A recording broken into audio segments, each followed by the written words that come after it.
For 2 days, bikers of all ages, from all around the globe, gathered for the 115-year birthday party Harley-Davidson tossed to celebrate its rich history. We started indoors, at the Oval, for Flat Out Friday that was part spectacle and all speed. This morning, we moved to the hill to test the bikers and their machine's limits. And now we've hit the beach, a nostalgic throwback to the way they raced a century ago. Somewhere, William Harley and Harley-Davidson are marveling at their own genius of attaching a motor to a simple bike. It's time to rev the engines and go wheels up at the Harley-Davidson 115.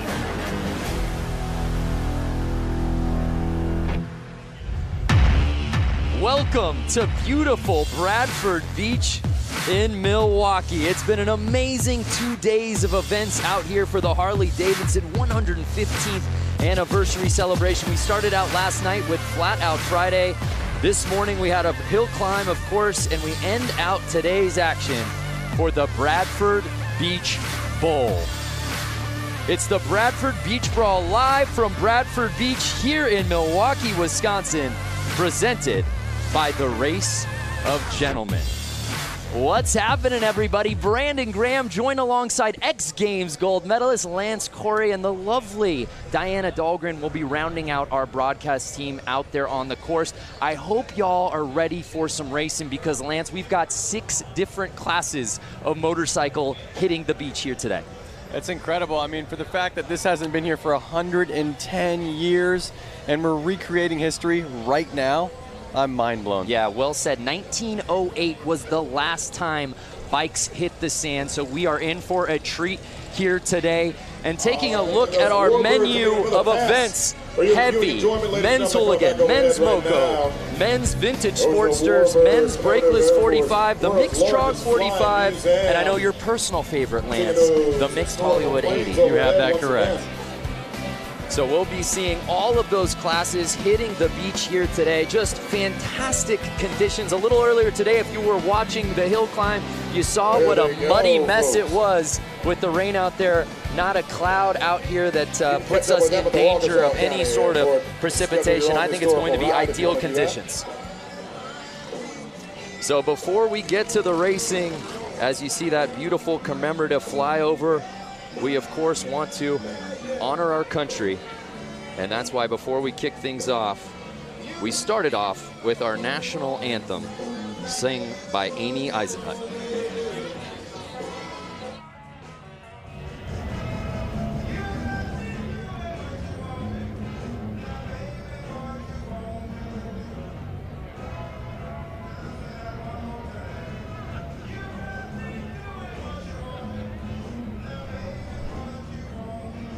All right, ladies and gentlemen, at this point, we'd like you to rise and remove your hats for our country's national anthem, sung by Amy Eisenhut.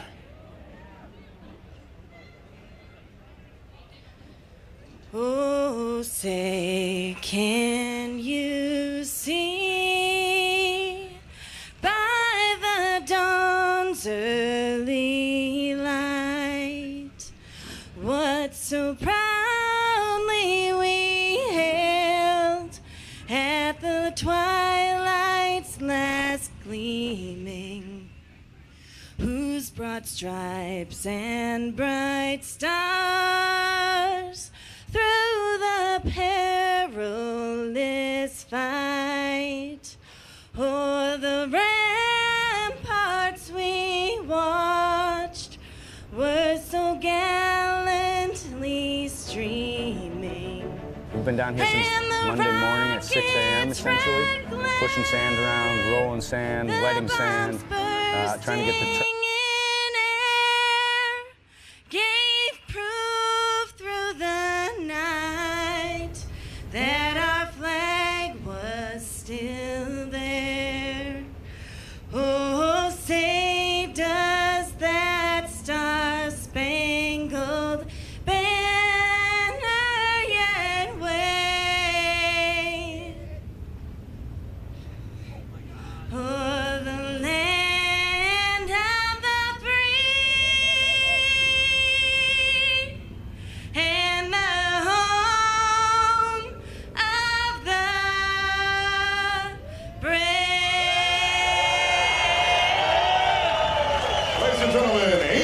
Eisenhoot.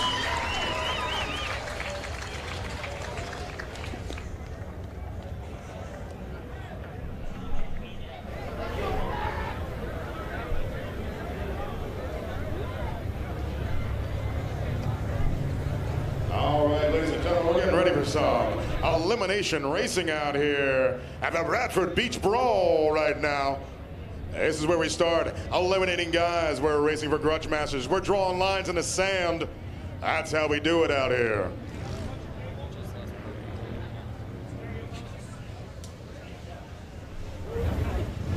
All right, we're running a bunch of classes out here. We've got the TROG 45 class. We've got the Moco class. We've got the Brakeless 45 class, the Hooligan class, Vintage Sportster class, and the Hollywood 80 class. That TROG 45 class, 45 cubic inch flatheads. All right, well, we're excited to kick things off, but before we do that, let's check out a preview on the bikes we'll be seeing out here today. Let's send it down to Diana. Same as the TROG 45. Lance, Brandon, thank you guys so much. We are down on the sand. We are going to run through the 6 classes for tonight's events. First, bike here on my left-hand side. Yeah, we got Matt Harris here on a vintage Sportster. He's going to show these modern Sportsters how you push an old vintage Sportster around the track. Awesome. And then we have this lovely lady here on my right. One of HD's own, Leah Orloff, in the Moco class, showing everyone how an employee puts on a good race. That's right. That's what I love about Harley-Davidson, employees-only class. Then we were moving into more the vintage realm. Yeah, you got 2 great vintage bikes here. We got the Hollywood 80-inch class with the knuckle on my left and the TROG 45 class here on my right. Again, these guys are going to show you how fast these vintage bikes are, and being as old as they are, they still put out a ton of horsepower and push around the track. Not only that, he's wearing the Harley-Davidson vintage collection sweater that I have, and I love it. And then we have the more modern bikes. Walk us through these 2. Yeah, so we got the TROG 45 class, brakeless, and we got the Sportster Hooligan class over here on my right. That's right. We got the Hooligans. Well, this is such an amazing event, so important in so many ways. Tell us a few difference between the modern and the vintage. Yeah, the thing I love about this event the most is that we're bringing together modern and vintage. It's not very often you see that happening, and it's really the vintage harkening back to our history and celebrating that. But now we have modern motorcycles, so we're going to see what those things can do out here on the track as well. This race hasn't happened for a long time, in over a century. Guys, let's go racing. Yeah, we can't wait. Enough talking about it. Let's be about it, Lance, as our first class is ready to kick off our action here today. Man, you cannot beat this view that we have here on the beach, on the Bradford Beach. Incredible. So starting things off, we have the men's hooligan class. There you see what it makes a hooligan. And these guys really are the spirit of the whole weekend of the Harley-Davidson 115th anniversary out here, Lance. They really are. I mean, they're riding bikes. I wouldn't say they're 115 years old, but they got to be 80-plus years old. Great to see them still out there running. Yeah, so there is a look at our start list, semi 1 of 2. Ever had anybody get and the fans have absolutely invaded Bradford Beach. This is such an amazing event, completely free, and everybody has come out here, and we've seen it. We saw it at Flat Out Friday last night, and we saw it earlier today out at the Hill Climb and Little Switzerland Ski Resort, and no better way to cap off today's action than out on the beach. That is right, and we are so lucky and so happy to have this beautiful weather for the riders as well as us viewers. Yeah, there you see a great look at the beach, and that's a beautiful shot of the boat. To give you a little sense of perspective, we're actually up in the boat. That is where we're doing this broadcast from. This is about as good as it gets for a broadcast booth. That is correct. In fact, I didn't even realize it was a boat until you just pointed that out. My goodness, where have you been, Lance? I've just been enjoying the day. You really have. We're having such a good time. It was a great day. We were at the Hill Climb earlier today. Actually got in a helicopter to get over here, once in a lifetime experience. And again, we can't thank you fans enough for watching online. This show is as much yours as it is ours. Tell us what you want to see, who you want us to talk to, what you want us to highlight, and where you're watching from, and we'll give you call-outs all broadcast long. This is for you. Lance is opening up Facebook right now. We're ready to rock. I'm loving how all these guys are just in vintage gear, vintage helmets, vintage sweaters, like Diana had said. It's an homage to yesteryear. And you see the flag girl getting ready. Semi 1 of 2 here in the hooligan class. Number 39 by Kevin Bass out of Prior Lake, Minnesota. 33 bike, that's Hollywood out of New Jersey. Look at him trying to start his bike back there. These old bikes, they don't have electric starts like the new ones. We'll see the hooligans out there, they'll have electric starts. These guys are kicking and kicking. They're getting tired before the race even starts. Out the 151 bike, at the line, the 51 bike, 996 bike. He's having to time the engine, advance, retard, throttle. There's two different throttles on the bike. One on the left is advancing the bike. One on the right is getting the throttle going. A lot to think about, and the race hasn't even started yet. For you fans watching at home, of all these amazing bikes these hooligans are on, which is your personal favorite? Let us know from a number plate, man. Can't go wrong with any of these, but we're ready to get it on. 51D, Harley-Davidson. We got the thumbs up. We got the flag waving. Bikes are running. And they're off. Hooligan Semi 1 officially kicks off. That number 77 bike, Josh Cole. He's a fast one. These are our racer gentlemen, guys. Showing you how this beach racing's done. And they are off. Look at the lead that he's already got. Yeah, 50 building. Fresh track. It's like getting powder runs on a snowboard. These guys have been paving it for the last hour, waiting for these classes to hit the sand. It is not going to stay like that. Wait 1, 2 laps, and they are going to be fighting the sand. You hear that, ripping bikes? And the 50 plate is just blazing around this beach oval, Lance. It's incredible. Mind you, look at these bikes. No suspension.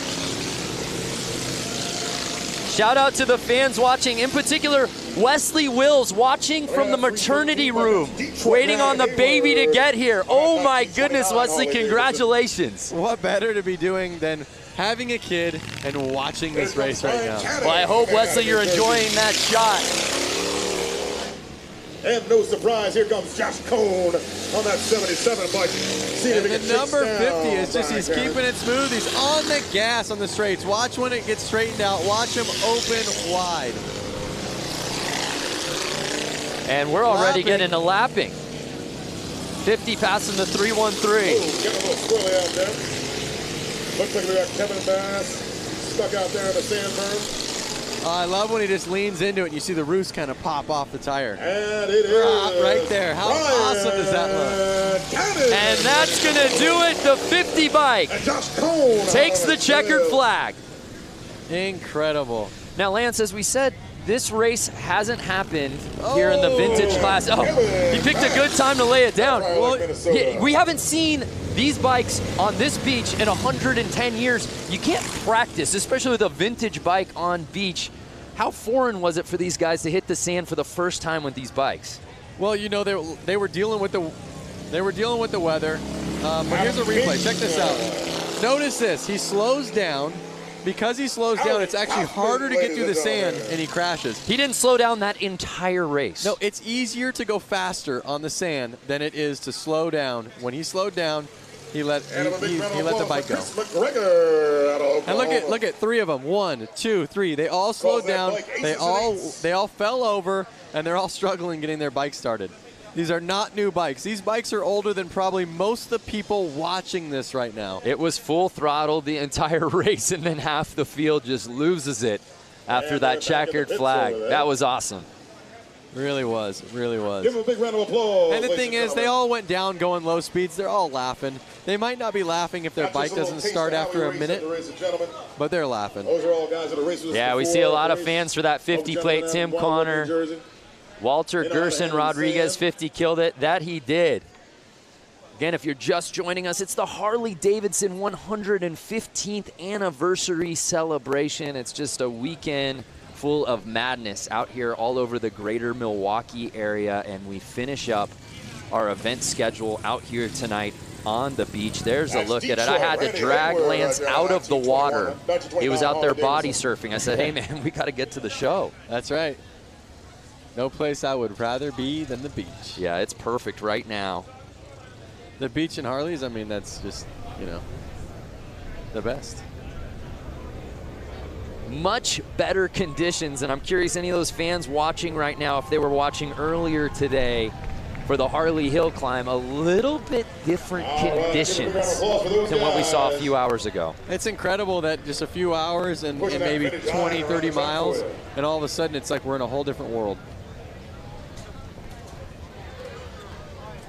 The fans have come out here in absolute droves, as you can see. Completely free event. There's no bad seat in the house.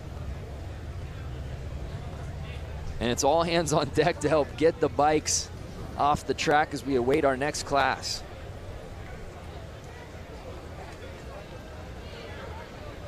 Jason Pasley, hi from Georgia. What's up, Jason? Ken Mendez was watching the hill climb. Love it. Glad you came back around. So Dan's saying he's from the west coast of Michigan. Would that be connected to this? I was told there would be no geography. So we move on here at the Bradford Beach Brawl. Again, the last time bikes hit the beach, 1908. Where were you 110 years ago? I wasn't even a thought. My grandparents weren't even alive.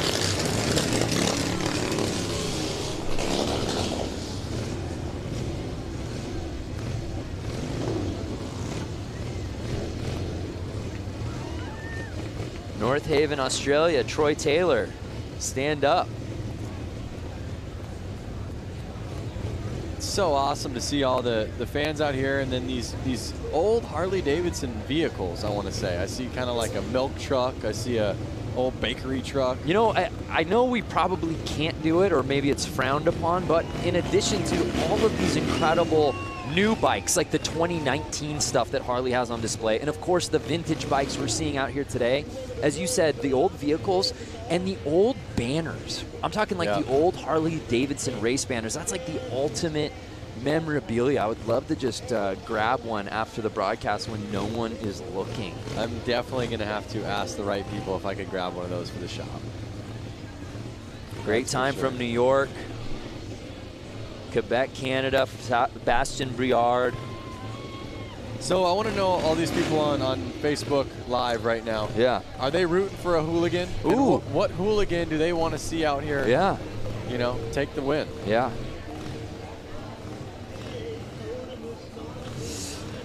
Well, we're getting really nostalgic about motorcycles, and why wouldn't you, being out here for Harley-Davidson's 115th anniversary. But some of the best bikes we've ever seen in the history of the universe have been celebrated on film. Your favorite motorcycle movie. Check this out.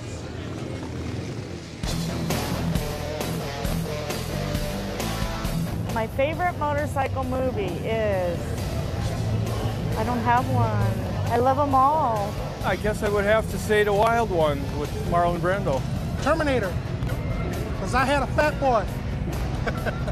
I like Wild Hogs. It's a lot of fun, and it kind of shows people it's the simple stuff in life. My favorite motorcycle movie is Wild Hogs.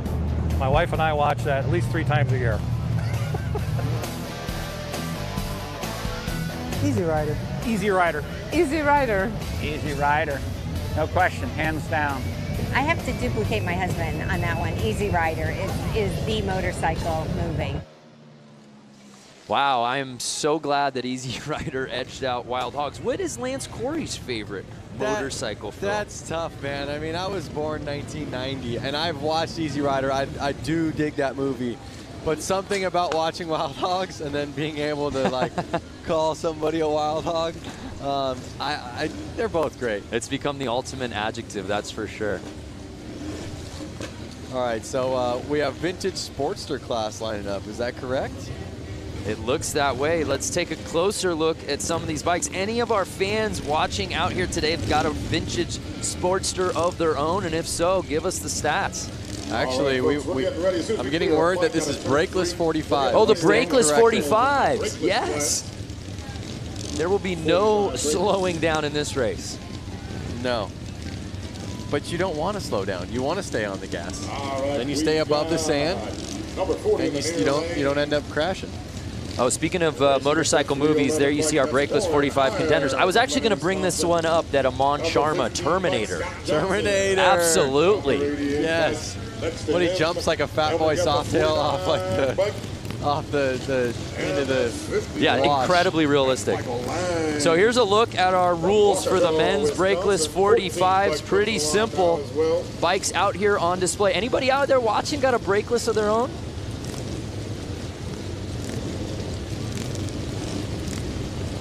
Number 311 once again is Warren Hire. Number 49, Kendall. So we've just got word that the Brakeless 45 and the Sportsters are out there right now.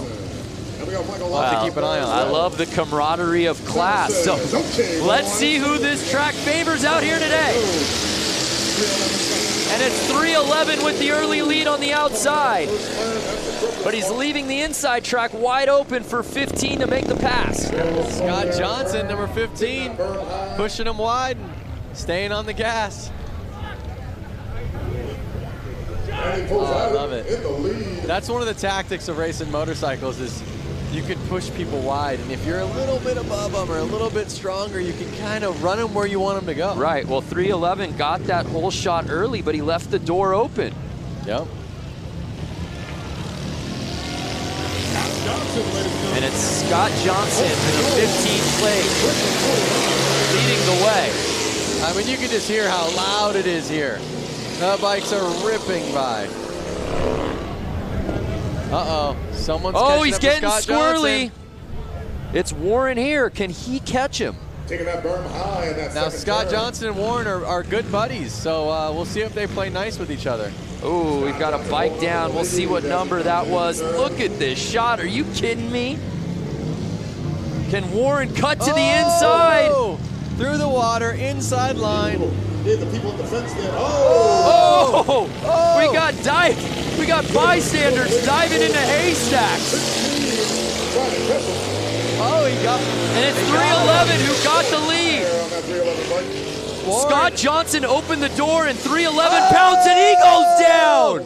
Warren's down. Too much. Too much. What a race. That was so heavy. Scott Johnson held on. It's going to be his to win. Can he keep it? The back and forth between Scott and Warren was so good in this race. And then Warren puts the bike down. Oh, and it's one of those things, they're so hard to start. You can't just hop right back up and try to get back to where you were. Nice job, Scott. Wow. That race had a little bit of everything. Lead changes, fans diving off of the track. Yep. The leader going down. Well, you know, it's one thing, everyone can ride fast, but can you keep the bike on two wheels? If you can't, then riding fast is doing no good. Utter and complete recklessness. Scott Johnson taking the win. Let's take another look at this. So this was amazing. Whoa! Oh! Collision was going on. Yeah, you have to wonder if that got into the vision of the rider as well. And as we take a look, yeah, and this is where Warren just goes uphill, and Scott Johnson says, sweep. Just like I said earlier on in the race, as soon as it gets rutted up, it's going to be a lot harder for these guys to handle the bike. Lap one was like riding a powder run on a snowboard. Oh my gosh, that was crazy. Fans at home, what do you think? Oh, wow. They're actually going to tow this bike off the track, I think. Yep. Oh, poor Warren. Guys, like I was leading this race. Now I need a quad to get me off the track. It was mine to win. Ruby Bender, fun to watch. You can say that again. Again, if you're just joining us, thank you so much. It's the Harley-Davidson 115th anniversary celebration, the Bradford Beach Brawl. Brandon Graham alongside Lance Corey and, of course, Diana Dahlgren down on the course. Diana's got better access than anybody, that's for sure. That is true. John Meyer, sign me up. All right, folks, then we're gonna keep the excitement Get on going over, right bud. here.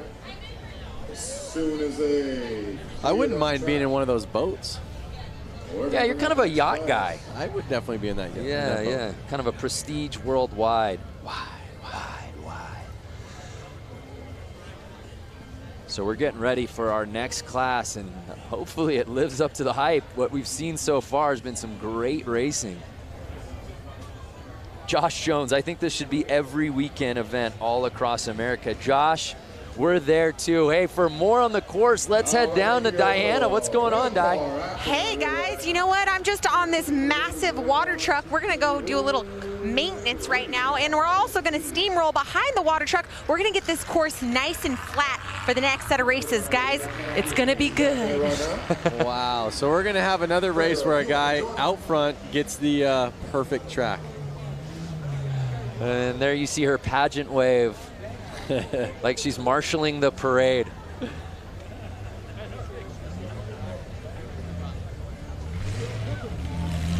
So again, obviously, as we said, no one has raced on this track since 1908, but let's take a look at how we got here.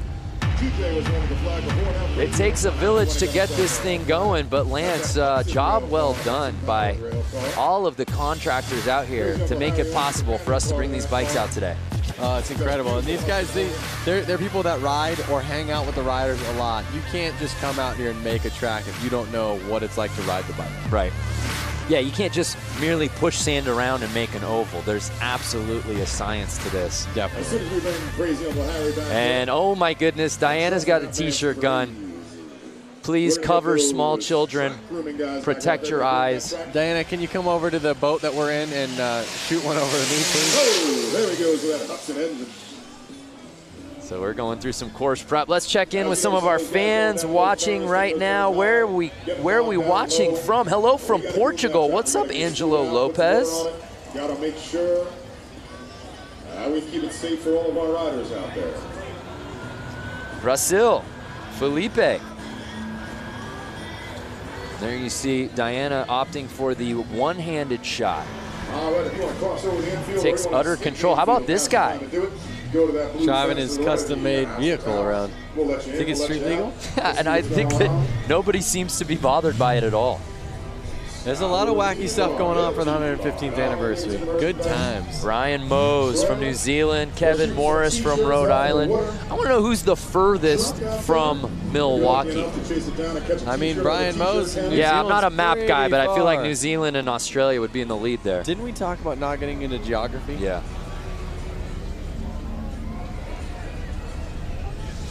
Well, Diana has been very busy this week. She's got her hands full. She actually was out at the Harley-Davidson Museum a little earlier this week. 115 years ago, two friends, William and Arthur, came together to create Harley-Davidson. We are going to show you a little bit of the history, culture, and most importantly, the bikes here at the Harley-Davidson Museum.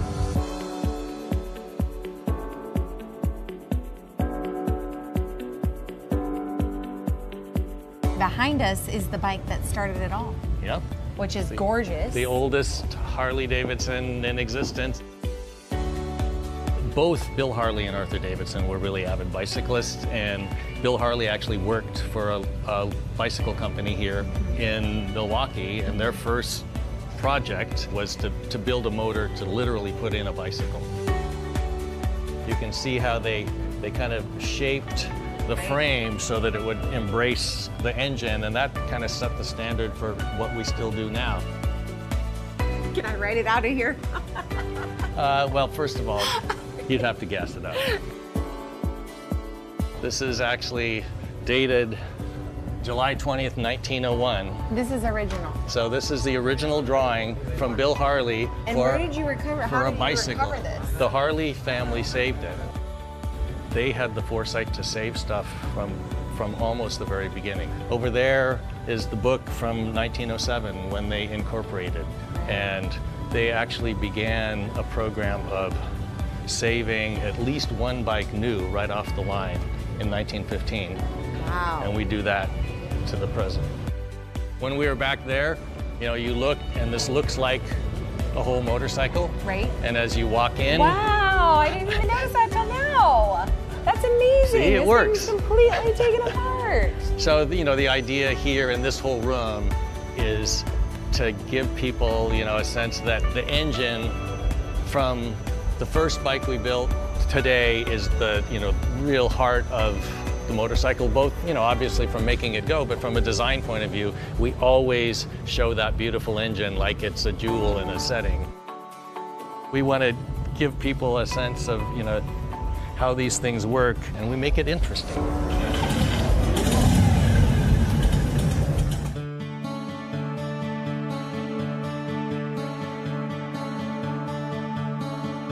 By 1920, we were the largest motorcycle company in the world and sold over 28,000. In those early decades, there were dozens, we think as many as 60 different American motorcycle companies. By the time we came out of the Depression, there were only 2 companies left.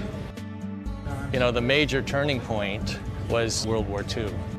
Over the course of World War II, we made almost 90,000 military bikes. What kind of jobs in the military were Harleys actually assigned to? They were mostly, they called them dispatch riders. Okay. So they were taking messages from one place to another. Our story weaves in and out of the story of American history. This is the bike that this badass cyborg Arnold has to ride. Schwarzenegger. The real Captain America in the comic book, he rides a WLA. Right. The original didn't come with flamethrowers and stuff like rocket launchers. Like the Terminator, one thing that's great is it's kind of, you know, it's not just like a car, it's a character. So Jim, we've walked around, there's a lot of stuff in this museum. Yeah. When you think about motorcycling, it's not just the bike, it's the black leather jacket, all the uniforms, and then all the things that people do to add to their bikes. So we've got, you know, just an incredible array of things to help tell the story. What do you hope each person that sets foot through this door gets? If you come into this place and you're a Harley-Davidson enthusiast, we're gonna stoke that passion further. If you got dragged along by somebody and you don't think you're gonna like it, you're gonna leave thinking, you know, that was actually interesting and I've never really thought much about motorcycling, but that's an interesting subject. There's something for everyone here at the Harley-Davidson Museum, that's for sure. That's the goal. Wow, just a tremendous story. And it's worth the price of the trip to come to Milwaukee. If you have no other plans, go to the Harley-Davidson Museum in downtown Milwaukee. You will not be disappointed. I've been there more than a handful of times, and even watching that video, I get just stoked up. Yeah, you get chills, and Jim's absolutely right. Whether you're a wild hog, just getting onto a motorcycle the first time, not even interested, there's something for everybody there, and you walk away, I think, wanting to get a bike, that's for sure. You don't even need to be a motorcycle rider, like you were saying.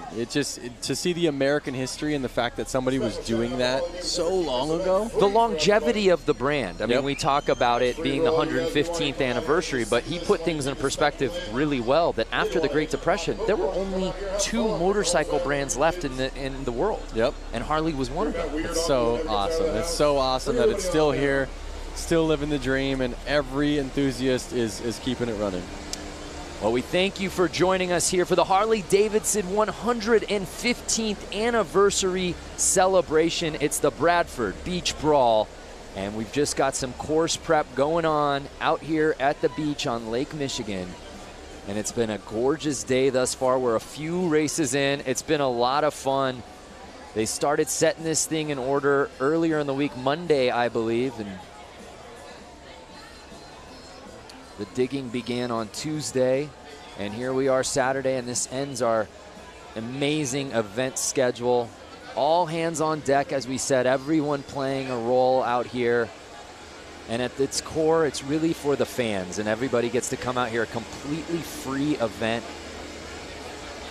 And there have been people who have been here all day long, mind you. There's been other contests going on. We were calling the events over at the Harley Hill Climb in Little Switzerland Ski Resort, which is about 30 minutes away. And there were people here long before the bikes got here on the beach today. That's very true. And they have the museum party going off. That's right. There's bands over there, live music, you know, new Harley-Davidson Ford trucks. There's so much to see, all the new bikes. There's a look at what our last couple of days has looked like. Of course, we had the Flat Out Friday last night, which is always super fun. That was in downtown Milwaukee proper. And then we went down up north, I should say, to the hill climb earlier this morning. And we had to get from that hill climb dot out here to the beach. And our bosses were afraid that just grabbing an Uber wouldn't get us here in time.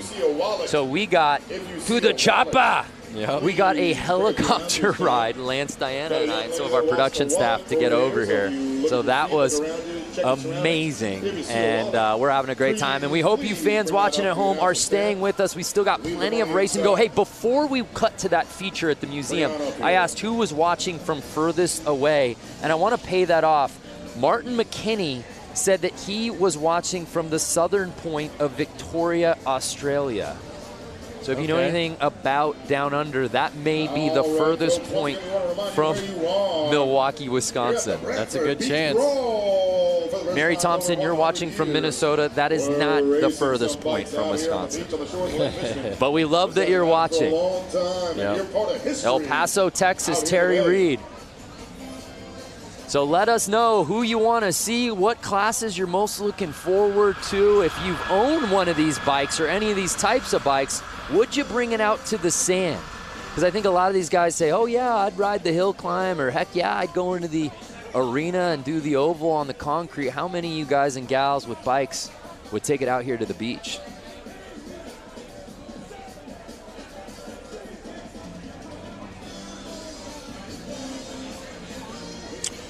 Well, let's head back down to Diana, who's fresh off her free ride. I guess you hitched a ride to get onto that water truck. How you feeling now back on land?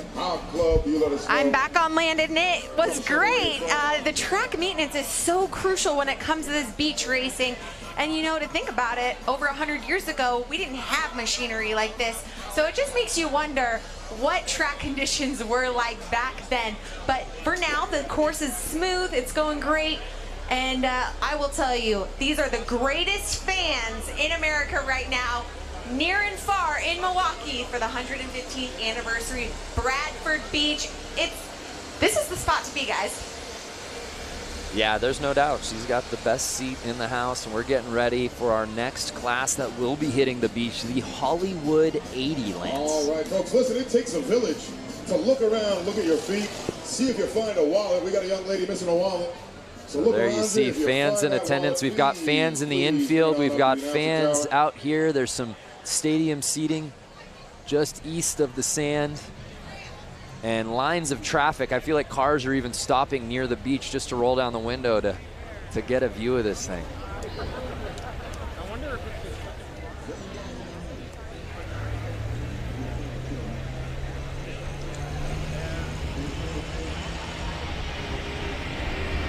Heaps of fellas watching from Western Australia.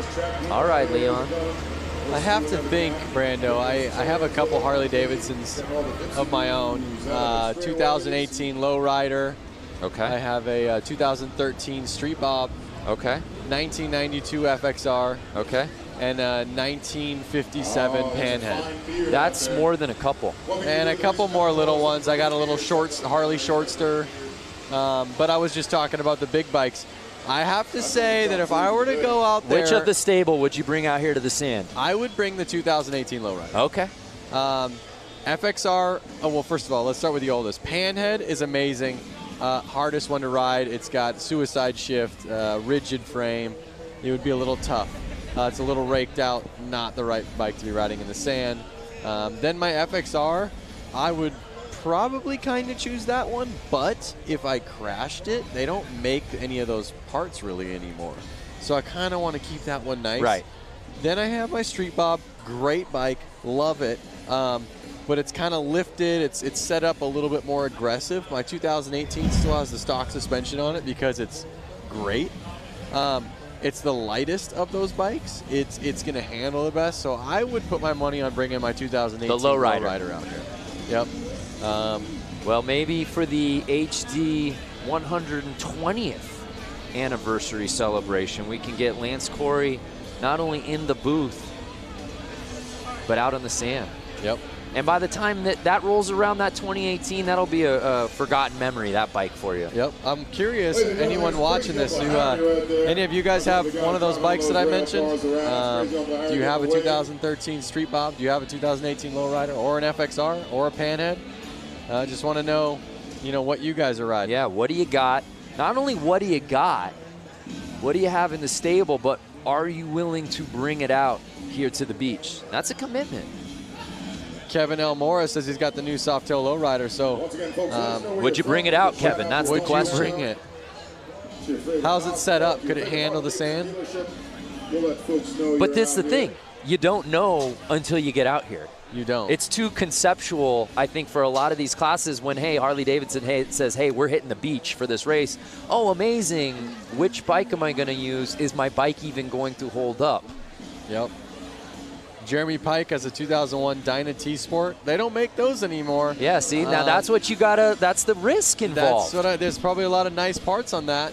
It would be a rad bike to ride to Milwaukee on, and I don't know where you're from, Jeremy, but would you ride here and then take off your bags and get on the track and rip a couple laps with Rusty Butcher? If you're the proud owner of the Channel 12 news van, my guess is going to be you probably work for Channel 12. You got to move that van. It's in the way of our water. Stefan says, I got a 2013 Street Bob. I don't think I'd take it in the sand. There it is. All right, well, while we wait for this next class to hit the sand, let's head back down to the beach with Diana. This is a rider that you've seen in many classes here this weekend, JJ Flaherty. So many titles under your belt.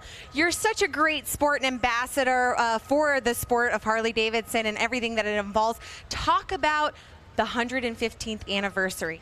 Oh man, this is huge, and I love that they brought the racing stuff back here to Milwaukee because it's everything. I think racing should be top priority. In my opinion of things. But yeah, growing up, being just, local to Milwaukee and like going to the 90th, like I think the first one I remember is the 90th, 95th, the 100th, and I started doing BMX shows at the 110th, and now I'm here racing at the 115th, so. Let's talk about that. You were at the hill this morning. Oh my goodness, the conditions there were treacherous. Now you're on this nicely manicured sand track. Luckily I got a little bit of a motocross background too, so I think that's helped me in these turns, especially 1 and 2. It's pretty greasy, it gets rutted up. Now we have tons of thousands of people watching live right now, and you're sitting here about to go on this course and race. Explain the feeling that you have right now about to go onto this course and lay down some sand. I was going to say lay down some tar, but that doesn't apply here. Well, I hope I'm not laying in the sand in front of all those people. I already did that once today. But it's a pretty awesome feeling for sure. Any adrenaline? Oh yeah, for sure. Tons of adrenaline. Well, we've heard it from JJ Flaherty. Big round of applause for this guy. Such a great sport. And let's see if we can take first here in tonight's hooligan class. See you, JJ. Thanks. Guys, back to you.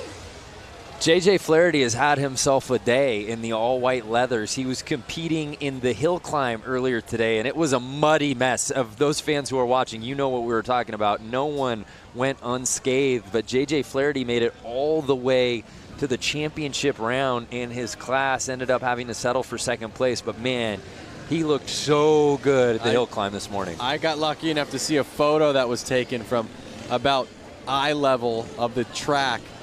He legit looks like Evel Knievel flying. Launching. Yeah. He had to have been 10 feet off the ground. Yeah, and what's crazy is while we were doing the broadcast live, we knew he got some air, and I think we both went, whoa, and then we saw that photo in perspective, and that is so cool. I hope that JJ is able to get his hands on that because that's frame-worthy. Definitely. It's definitely Instagram-worthy. Yep. So I think we got the Hollywood 80 class coming out right now. If I remember correctly, they said it was like knuckleheads. All right, we got the final I'm a knucklehead. Hollywood class coming out to the line right now.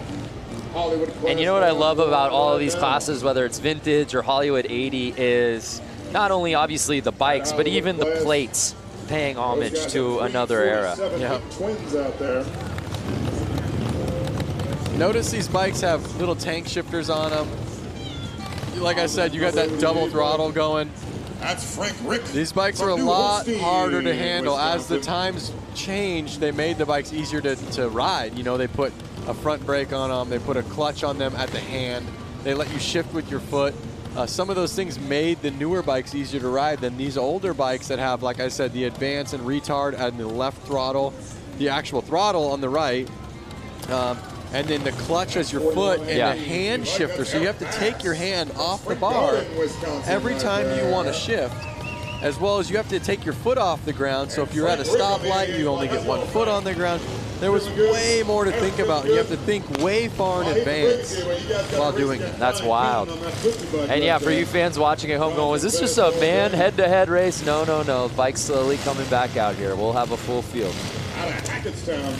So again, I think I see a buddy of mine, Scott Jones, number 50 out there. It looks like him, but maybe it's not. No, the 50 plate, that's B. Cannon. Oh boy, well Scott, you look like Cannon. You're putting your friend on blast right now. I bet you it's him on somebody else's bike. No, he's actually got hand tattoos, I think. I'm totally wrong.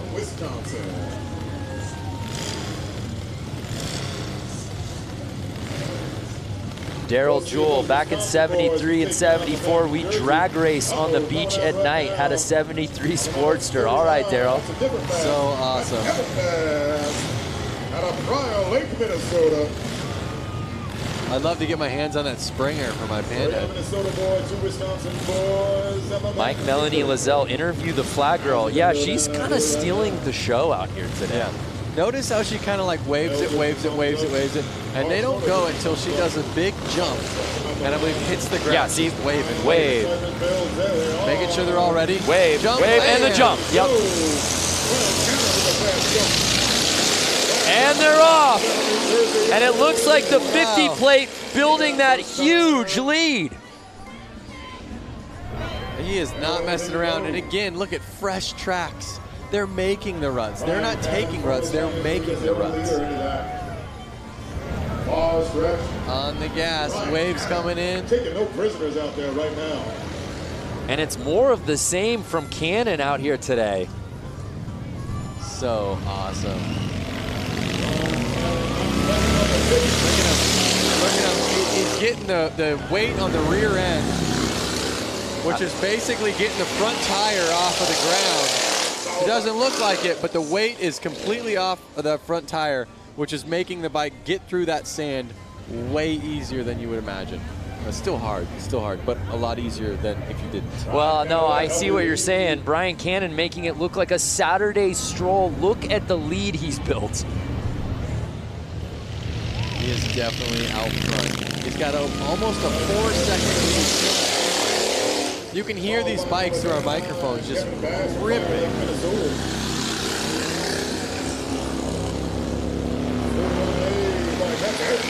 So this is the Hollywood 80 main, and it's Cannon's race to lose. He can ride as far outside as he wants at this point. Look at him looking back like, can I chill out right now? One lap to go. And ladies and gentlemen, it is, as we suspected, Brian. And it's Brian Cannon with the win. In second place, Kevin Bass from Prior Lake, Minnesota. I see 2 Basses out there. Well, Seabass and the guys offered to pick up our tab. Don't go there. Okay. Not yet, I guess. So Brian Cannon leaves no doubt about it. Just riding like his head is on fire all day out here on this course. And this time, though, Lance, he finishes the race and stays on the bike. And he really put it down there. It's always nice to come out for that vengeance. Looks like number 88, Frank Rick, laid it down that last turn. It's always nice when you can go twice in one day, right? When you have more than one race.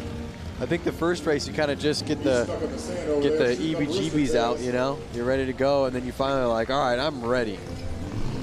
And if you're just joining us, this is a weekend full of races. A lot of these guys that we're seeing out here tonight at the beach, we saw earlier today at the hill climb, and a lot of those same guys we saw last night at Flat Out Friday. Yep. A lot of motorcycle racing for a lot of these guys. It also involves some bike switching. Now we gotta help you, huh, buddy?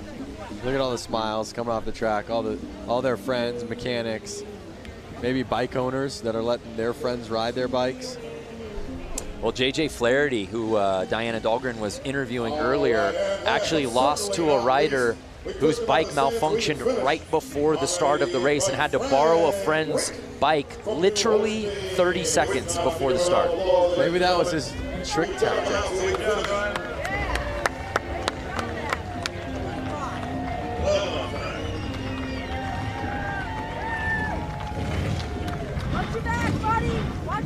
So here's another look at Cannon, and he was riding outside for most of the race. As we take another look when he gets inside, Lance. Oh. Well, you notice that once the race gets going and there start to form ruts, he's kind of dodging them. And you saw him kind of fall into a rut in the first corner, and then he kind of came out. Then as he's going into the next corner, he's trying to take a line that nobody's taking yet. So it's a lot of thinking ahead, patience, while staying on the gas, you know?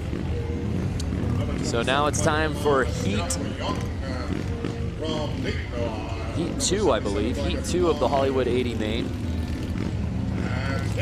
To me, this is looking like the Hooligans. Oh, this is Hooligans. There, yeah, we've already switched. I apologize. My scoring monitor is not keeping up with the torrid pace of the racing out here today. And there we take a look at our start list. Semi 1 of 2 for the Hooligans. Lance, you know a lot of these guys pretty well. I do know a lot of the guys. A lot of these names right now that I'm seeing aren't as much California kids, so I'm not sure if I know this class that well. I myself from LA know a lot of the guys from the Hooligan series that are from Southern California. Do you say you're an LA guy, or do you say you're a Valley guy? I would say LA. When I'm out of LA, I say LA. And they're off! So it looks like 34 has the lead, but he's keeping the inside open. Can 33 make the pass, Bear? And he does. Look at these bikes. You can see they're newer, faster. I mean, these guys are throwing roost. But also note how much they're kind of squiggling through the lines right now. There are that many more ruts. They are having to dodge the ruts or drop into them.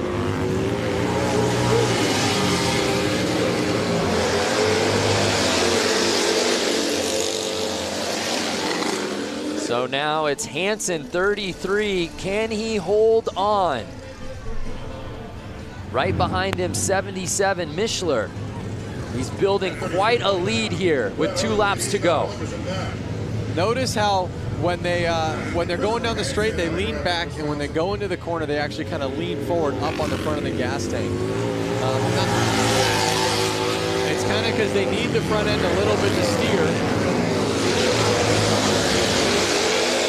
That's the stance. See how he's on the front? He's not on the back of his seat. It's final lap. Can Hansen hold on? Now he's on the back of his seat. Ah, yeah. You see that transition? He's pulling tear-offs out there, which means he's getting roosted. Or throwing dirt up off his front tire. He probably doesn't have a front fender. And here comes the checkered. It's Hansen taking this semi.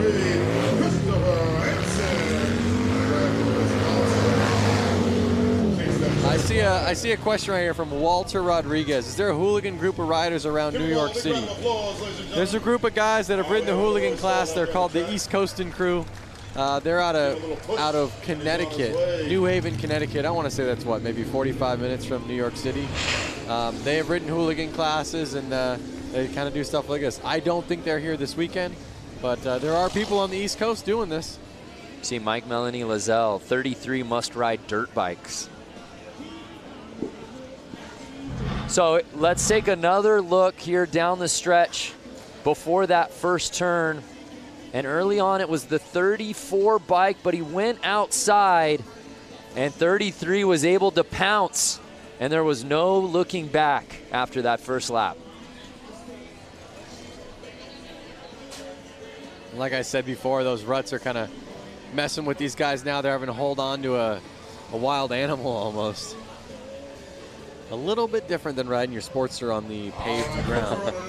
I will say, so we've still got another semifinal in this hooligan class. I think I see a couple of the crowd favorites heading out to the track right now. So who will join Hansen and the boys who qualified out of that first semi? Number 35, Dave Kilkenny from Waukesha, Wisconsin, comes to the line.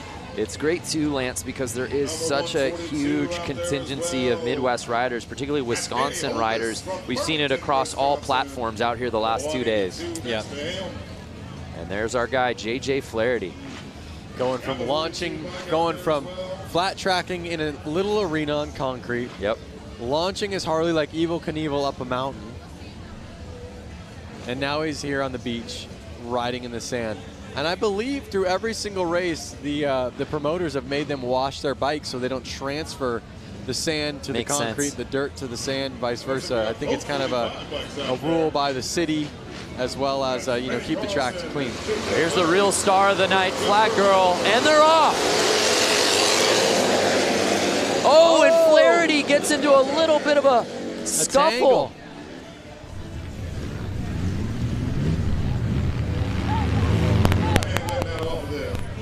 Oh, we've got ourselves a battle, Lance, right at the top. Oh, yeah.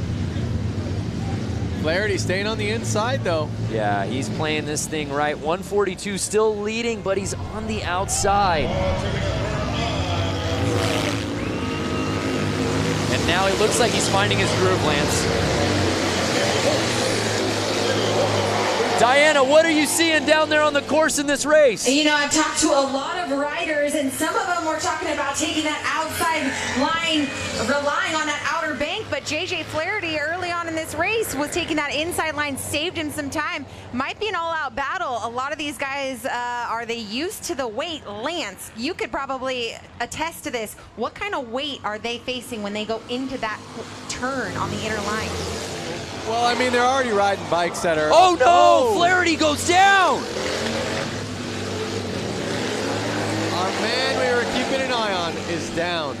His friends are running to him. I'd love to see a replay of that so we could see what happened. Oh, we need to see that one more time. He was behind Holbus less than a second, and he goes down with 1 lap to go.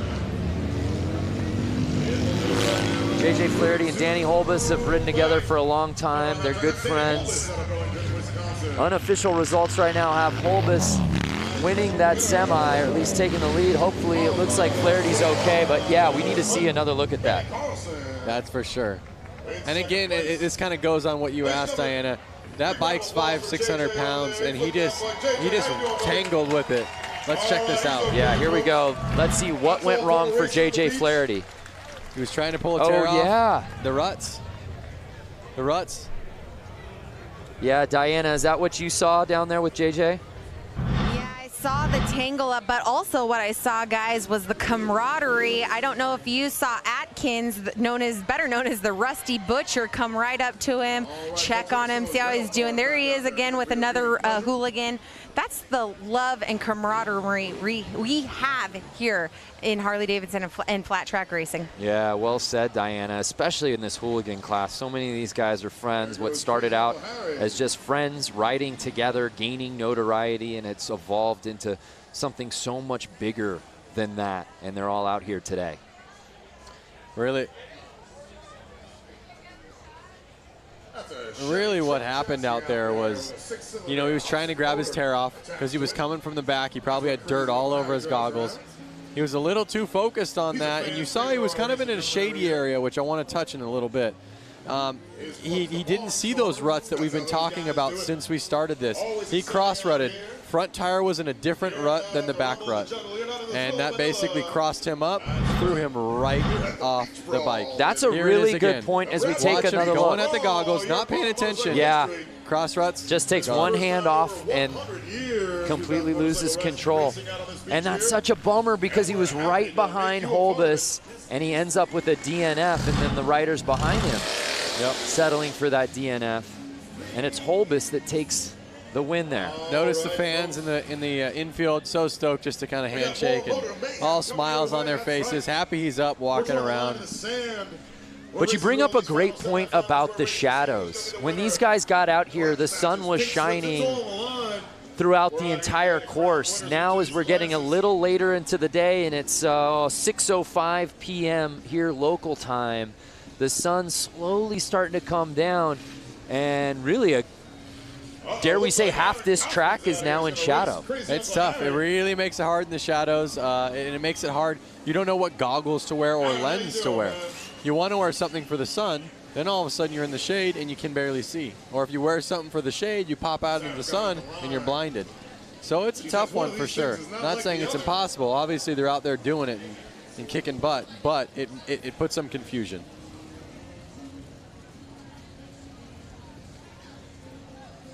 So we're shaking it up a little bit out here for this one, as you can see. One of these things is not like the other. Again, fans watching from home, where are y'all watching? Who you got in this one, 4 wheels or 2? I'll tell you what, it's also a battle of gears. Look at how much he is steering that thing. Just on a, left, right, just to keep it going straight. It's already turning around with the look back. So you can imagine with how much he's having to correct those steering wheels, how much a motorcycle's having to do it. John Holt watching from Tucson. What's happening? Paul Gorbett from the UK. Oh, and the bike makes the pass on the car. He's getting a good lead. He's got about 2-3 car lengths, but that car is hauling butt into the corner. You gotta get yourself a Harley-Davidson motorcycle, son. Can this car somehow make its way to the inside for a pass? 151 not giving him an inch. The man in the car's got a cup holder, a drink. He's just hanging out. Look at that, thumbs up, good times, positive vibes. That's all it's been here all weekend long. Good vibes across every race. Christopher Pinnicky watching from Des Moines, Iowa. Randy Serta, California. Australia announced Louisville, Kentucky. What's up, Trevor? What would you ride, the bike or the car, Brando? I'd go 2 wheels. 2 wheels. How about the viewers? You want to drive that car or ride that bike? I want to drive the car, but something about getting a motorcycle on the beach feels like a once-in-a-lifetime opportunity. Oh, now the speed's picking up a little bit here. What happens on this turn? That's what we do, ladies and gentlemen. We throw a bunch of one thing to note. out of the sand, we see who comes out on top.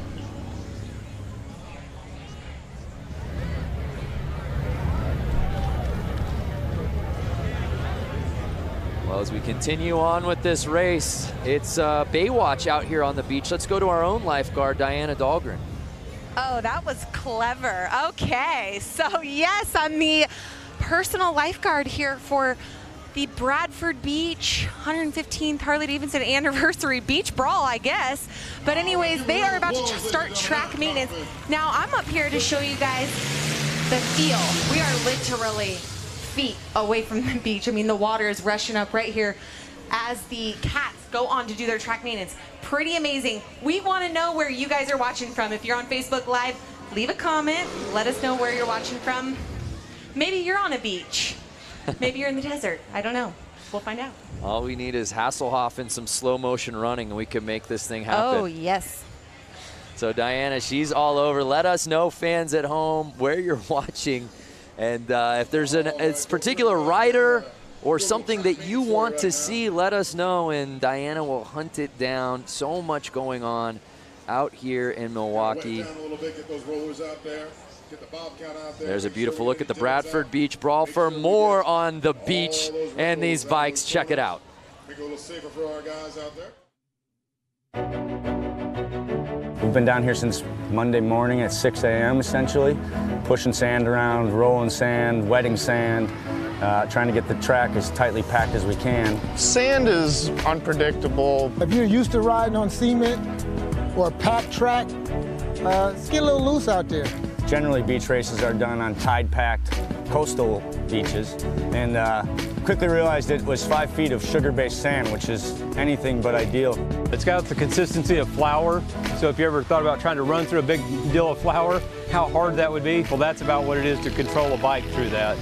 It changes constantly. The spot you were just in last lap, you go around, it's going to be completely different the next lap. You can't be scared of it. You got to just like hold the throttle back and rip through it. And you know, you see a big sand pile, you're not going to slow down and go over it. You got to just fly through it. It wears you out really quick, and I've never rode on anything like it in my life. Very cool. It's going to be guys that stall out, and there's going to be guys that fall over. It's a lot of fun. It's, you know, a lot of oohs and ahs. Hopefully only thrills and no spills. The one thing I love about this race and this whole idea is it's a mix of modern and vintage. This is 1989 XL 1200 Sportster, and it hooks up in Hall's ass. This is a 1929 Harley DL. This is the Godfather. A lot of times you have the two separated, and we're bringing them both together. The vintage to really celebrate our history and harken back to our roots, and the modern to show what our modern motorcycles are capable of out on the beach. Being able to come down here and ride Bradford Beach is a once-in-a-lifetime experience. It's a fun place. I think everybody will get real close and get to see, probably get some sand in their hair maybe, and have some fun. We're here in Milwaukee celebrating Harley-Davidson's 115th anniversary and our history. These guys have an opportunity to create history. Everybody sticks together. If you need a tool, if you need a helping hand, if you tip your bike over, they'll be there to help you pick it up. Well said. Really neat to see the variety of bike, the variety of rider out here today. Again, we love hearing from you fans. William Hugelmeyer, let's get a closer look at the running gear these guys are using. Hopefully Diana can hear that. Maybe she and her personal camera she brought out here can give us a little bit of a closer look at what's going on down at the starting line. Make sure we keep our guys safe. Make sure we keep you safe. People are watching from all over. Wichita, Kansas, New York City. Thunder. You can't hear me? Hey, there we are, Diana. Hey, guys. Yeah. Oh, we're losing you. We're losing you, Diana. I don't know what cell service she has, but she's not coming through. So if you got a kid who's a skateboarder, get off of the rail, we'll be passing out some. I love that one bike. I can't recall the model he said it was. He called it the Godfather from 1929, Lance. I know. I was thinking to myself, wow, in like 10 years, that bike's going to be 100 years old. And he's out here riding it in sand. In sand. That thing would be up on my mantle at my house. Brad Talbot watching just across the lake in Michigan. Brad, wave to us so we know that you're watching. Kenneth Kramer, Kansas City. Mick McNasty, I hope that's your given name, Glasgow, Scotland.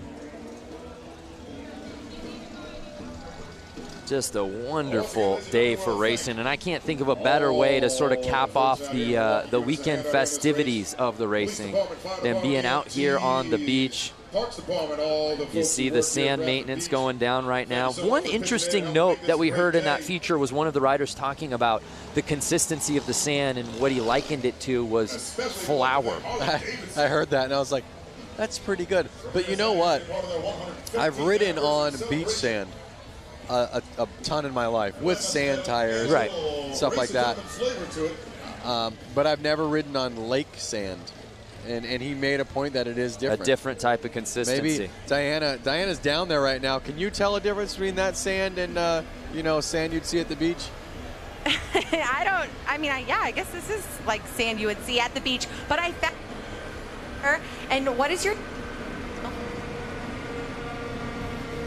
Very nice to meet you, Zaria. So we are out here. We're hanging on the infield of the Bradford Beach Brawl. How's it going out here so far?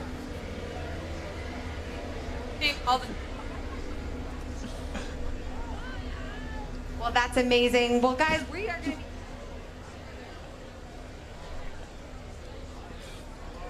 Bradford Beach Brawl. Guys, we're going to let you take it.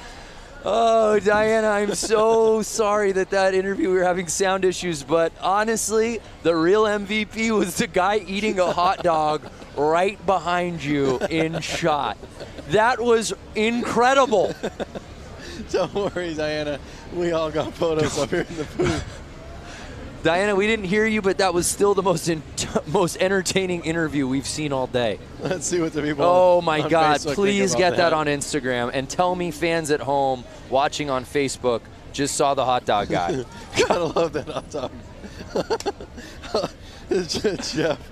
Lance, read me some of the quotes, please. The guy behind her cramming his face. Look at the mate feeding his face. Oh, that was too good.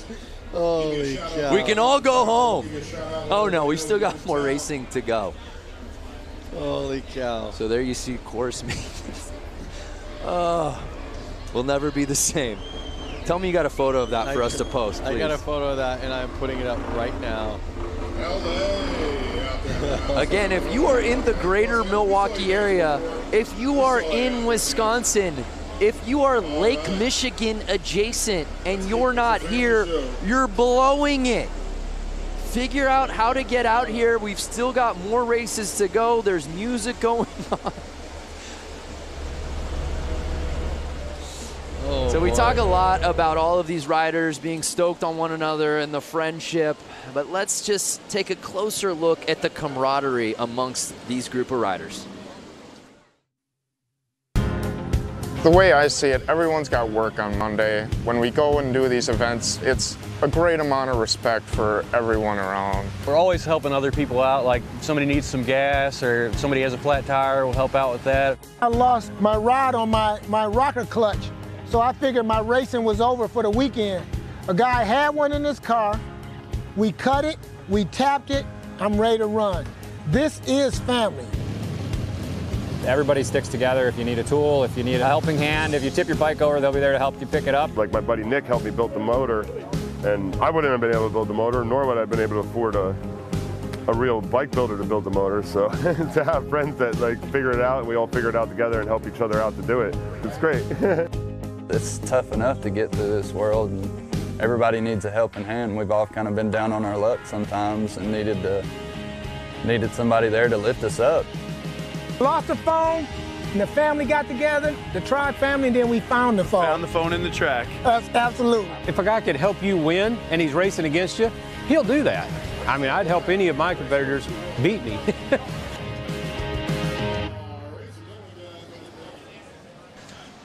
Such an amazing time here on the infield of the Bradford Beach Brawl. Jeez, that's a tongue twister. But anyway, standing here with a lovely lady I just met. Let us know what your name is. I'm Barbara Rayborn. Barbara, where did you ride in from? We came in from Springfield, Louisiana. And how long was that ride? Well, considering the fact that we went from Springfield to North Carolina, Tennessee, and then here, it was a few days. Wow, who else here came all the way up to Milwaukee for the 115th anniversary? Who else rode here a couple days? Can we hear you scream? I hear some screamer. There we go. I hear some people screaming. There we go. Okay, so it was a safe journey. Thank goodness. What'd you guys ride in on? Well, we actually own a Harley Ultra Classic. Her name is Sister Jade. She's green, 2016. Whoop, whoop. And then our other friend has a Harley Chopper, and it's a classic from early in the 2000s. So wonderful. What has been your favorite part about this weekend's celebration? Oh, wow, that's so difficult to say because the hill climb this morning was amazing. I used to ride dirt bikes in my younger years, but we really enjoyed the hill climb this morning. I tell you what, Suburban Harley and our Harley, the Iron Harley, look, those places had some amazing parties yesterday. We really had a ball. Wonderful. Well, everyone out here is having a great time. We're in the infield. If you guys haven't experienced infield yet, come on in here. Loads of activities happening. Thank you so much for talking. Very nice to meet you. Guys, back up to you. Yeah, I love it. This whole weekend, I don't care where you are. If you're outside the hotel, you're walking to a restaurant, last night at Flat Out Friday out here at the beach, or hill climb earlier today. So many people like that lovely lady that Diana was speaking with, just people who rode in here. You and I were commenting and marveling at all the different license plates we were seeing on the Harleys. We saw bikes from Mexico yesterday. I want to kind of go back to Facebook Live right now. We're getting comment after comment. Like Lucas said, the weekend will not be complete if the hot dog guy doesn't get an interview. Where is the Harley-Davidson hot dog man? He's now an HD ambassador. This is incredible. Hot dog, Harley-Davidson, it just makes too much sense. So, Diana, if you're listening go right find now. the hot dog guy. We sent you photos. We texted them to you. You didn't even realize he was behind you. Go find this man, Diana. Or someone from Harley watching this right now, please get in contact with him. Bring him to the booth. So as we continue the maintenance of the beach, we want to just learn a little bit more about our riders today. So we, of course, asked them the $1 million question. And, of course, the fans who made it out. When did you first start riding?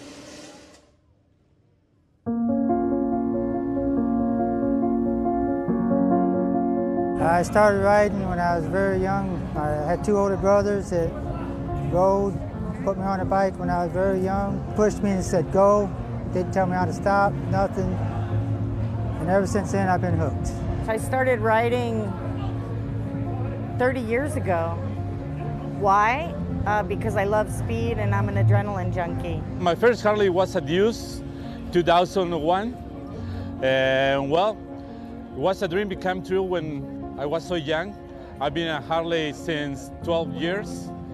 And I fall in love with Harleys. I've been riding since the day I turned 16. I had a little Honda 150 delivered and I've never been off of it. I've always liked motorcycles. I had the fear of them. And my wife says, why don't you take a class and see if you like it? That's all it took, 1995. I didn't ride as an adult until I was about 40. And, but I just kind of heard the call of the road, haven't looked back since. Yeah, everyone's got a fantastic story on how they first discovered motorcycles. Lance Corey, professional rider, X Games gold medalist, freestyle. Tell us how you got into riding bikes. I just had, actually my parents did not ride. I had a cousin, 2 cousins that rode motorcycles. They were a bit older than me.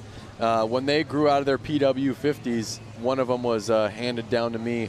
So I've been riding since I was about 4 years old, into motorcycles my whole life, and got a Harley-Davidson right when I turned 16. It was only fitting. You can get your license, you can get a Harley-Davidson. Love to hear from our fans on Facebook watching right now. When'd you get your first bike, and what was that first bike? Who got you into it? Love to hear those stories. I have to say a lot of people on there have to be saying PW50. I think every kid, you know, even if they're 40 years old now or something, they all kind of started on a PW50. And I would imagine and hope that most of them, when they could get a driver's license, went to a Harley-Davidson first. That seemed to be the general consensus out here, that's for sure. And we move on to our action.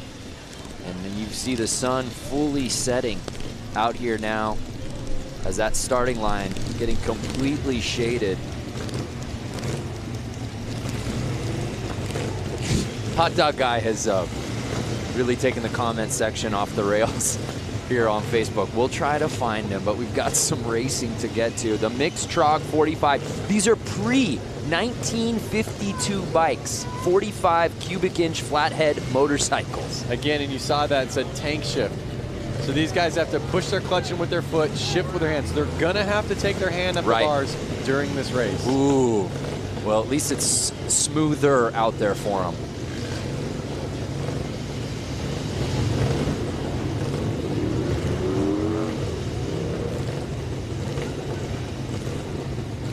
There's a flag girl that a lot of the viewers on Facebook are.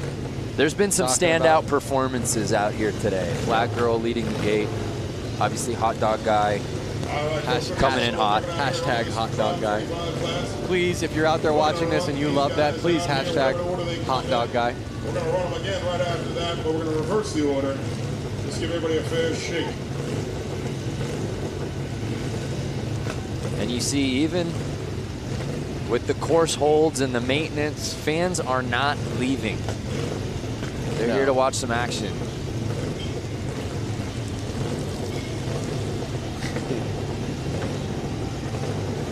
Hey, Michelle Havens-Moore just bought my first Harley last week. Congratulations, Michelle. You'll never be the same. So awesome. Uh-oh. Hold off. What's going on? Oh, are they shutting their bikes off? We're getting word of something. Again, this is the TROG 45 class. These bikes are pre-1952, and we're just getting word that they're actually adding 2 more competitors to this heat. Why not fill the track up with more riders, a little bit more going on? Let's go to the pen. 1188. Get yourself up to the starting line.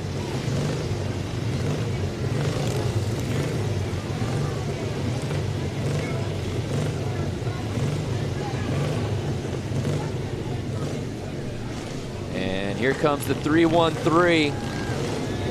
Remember, this is the bike, I believe, from 1929, Lance. So awesome. The godfather of them all. Look at how clean the paint job is on it. Amazing. This does not look like a bike he should be out there.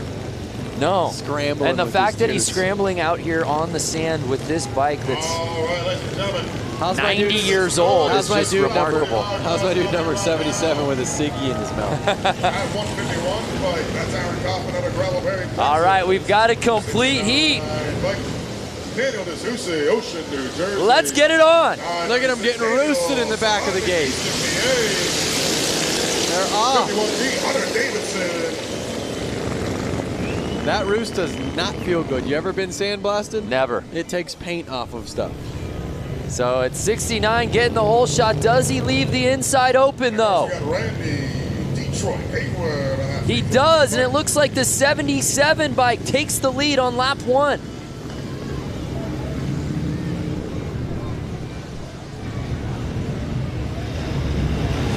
That looks like fun. 77 say, come on, give me your best. Say, come on, I got a ciggy in my mouth. I'm a ripping. Give me something to work with. It's golden hour out here at Bradford Beach. We have so many 313 fans out there. I mean, this is just, by the way, professional athleticism at its finest with the ciggy in the mouth. Notice how the number 77 is leaning that bike into the corner, foot out, dragging.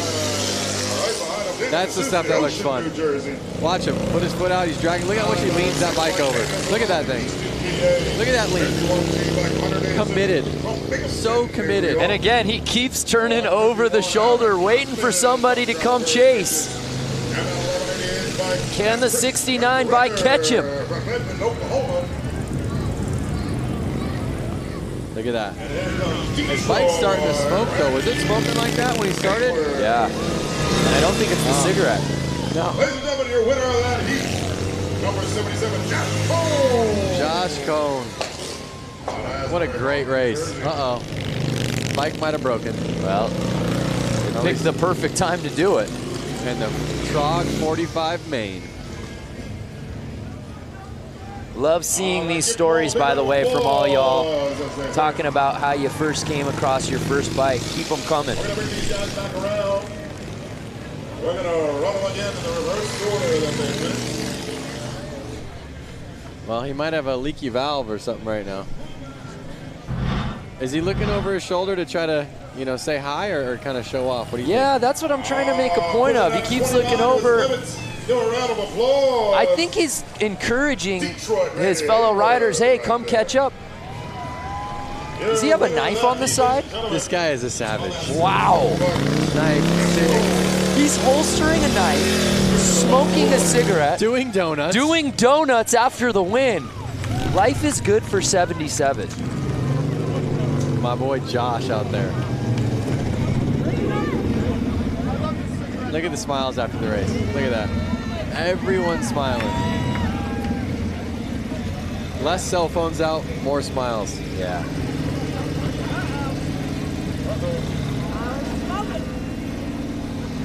That is racing at its very core right there. Well, let's head down to Diana. Diana, what you got? You know, we give the people what they want around here. Yes! You were saying on Facebook Live that tons of people were saying, who's the guy in the background eating the hot dog? That's Kevin. And Kevin is a Milwaukee local, and he clearly loves hot dogs. He's I even have out in a 95 Harley, and I do love hot dogs. Yes. He has a 95 Harley, and he loves hot dogs. So, Kevin, you're a man of many talents. Let's talk about it. You're an engineer. You have a boat. You have a Harley. What else is on your bucket list? The 120th, I think that's going to be better. We're going to have faster racers here, and Milwaukee is going to be having a world championship with the Bucks. And the Packers will be 3 years in a row Super Bowl champions. God bless Wisconsin. We love Harley. And cheese. I'm in manufacturing. I want them to stay here. But God damn it, we love Harley. Amen. Woo! This guy's famous, and we give the people what they want. Hot dog. Where's my beer? Okay, so Brandon Lance, we're going to take it back to you, giving the people what they want right here. Kevin! Our day is complete. Diana, thank you so much for tracking down Hot Dog Guy. We thank you. The people of the great state of Wisconsin, thank you. And everyone watching on Facebook, thanks you. A lot of Hot Dog Man fans out there, that's for sure. Amen. Buy that guy a beer. We gave the people what they wanted. Hot Dog Man for President 2020. For those of you just viewing right now. Yeah, going, what, why, how, where? Earlier, Diana Dahlgren was interviewing somebody out there in the infield, and that fine gentleman just walked up behind him and just unloaded on a hot dog on camera and really stole the scene. And Lance and I, to be quite candid, we haven't been the same since. No, we pulled our phones out, taking photos of it. It was definitely a highlight of the day. Well, Diana, of course, is busy on top of doing the sidelines here today. She also catching up with the fans. She caught up with some a little earlier today and asked that philosophical question, what does it mean to be a biker? Here at the Harley-Davidson Museum, it's a constant festival, a revolving door of thousands of people who share a common passion and a common philosophy. I'm sure you get the same answer from everybody. Freedom, you're out there in the air. I mean, there's nothing inhibiting you, or you can feel the road, you can feel the wind. To be a biker, you have to be resilient and willing to be flexible. You have to have a sense of adventure to be able to enjoy Harleys like you're supposed to. To be a biker, you have to be free. It gives you the freedom to go out and do the things you want to do. Something you really have to do. It's not something you can explain, really. It's a part of just the whole camaraderie, the family. You get on one, you kind of forget what your problems are, you forget what you've done all day.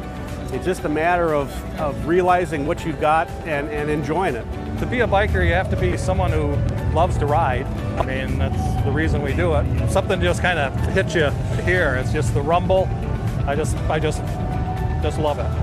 I get tears in my eyes thinking about this one. It's a way of life. It's something I've been doing for 52 years. And once you get on a bike, it's so free. It's just a freedom that it's hard to describe unless you do it. I'll never forget the first time I got to ride. It was on the back of my dad's bike, and it was indescribable. Luckily, some of my friends are able to put it into words.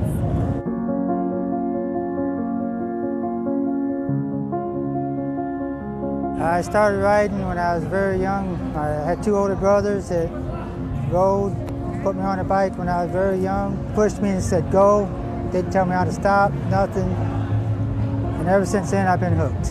I started riding 30 years ago. My first Harley was a Deuce, 2001. And well, it was a dream became true when I was so young. I've been a Harley since 12 years. And I fell in love with Harleys. And I've been riding since the day I turned 16. I had a little Honda 150 delivered, and I've never been off of it. I've always liked motorcycles. I had the fear of them. And my wife says, why don't you take a class and see if you like it? That's all it took, 1995. I didn't ride as an adult until I was about 40. And but I just kind of heard the call of the road, haven't looked back since. I love it. heard the call. You heard so many of those fans outside the museum talk about freedom. That seems to be a word that is used over and over again when it comes to riding motorcycles. Well, you hear those stories, and really, all of those stories kind of hit home, I think, with anyone who rides. You know, there's something that came out of every one of those mouths that makes, you know, there's something for me about that. So, we're all riders at heart. Whether you ride every single day, whether you ride twice a year, whether you have 10 bikes, one bike, here with Willie G. Willie it's G, great we have to the be honor a of having rider. our race gentlemen all the time. Well, there you see the thank shot. You so much for having Just us be a part of this gorgeous great setting for these 150th races anniversary. out We here hope you're having today fun here today, and thank you again. at the Bradford Beach Brawl. We move on. These are more riders from, I'm being told, our Hollywood class. I don't know how complete this heat will be, Lance. This one looks to be potentially a head-to-head battle here. So we have the number 50 and the number Springer front end. All right, ladies and gentlemen, Willie G.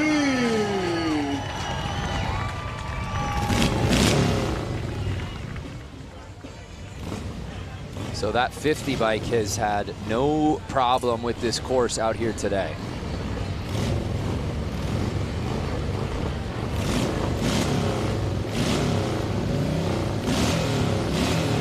Notice his kickstarter is kind of flailing around back there. So much vibration going through those bikes right now.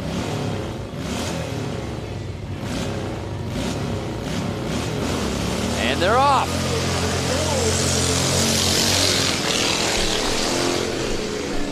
And again, the 50 bike showing no problem out the gate, takes the early lead. Is 50 gonna do it again? Yeah, well, let's find out. He's leaving the inside open. Number 39. But no, 50 around that turn is able to maintain the lead. There may be no looking back for him now. The Hollywood 80 exhibition race. Look at him roosting.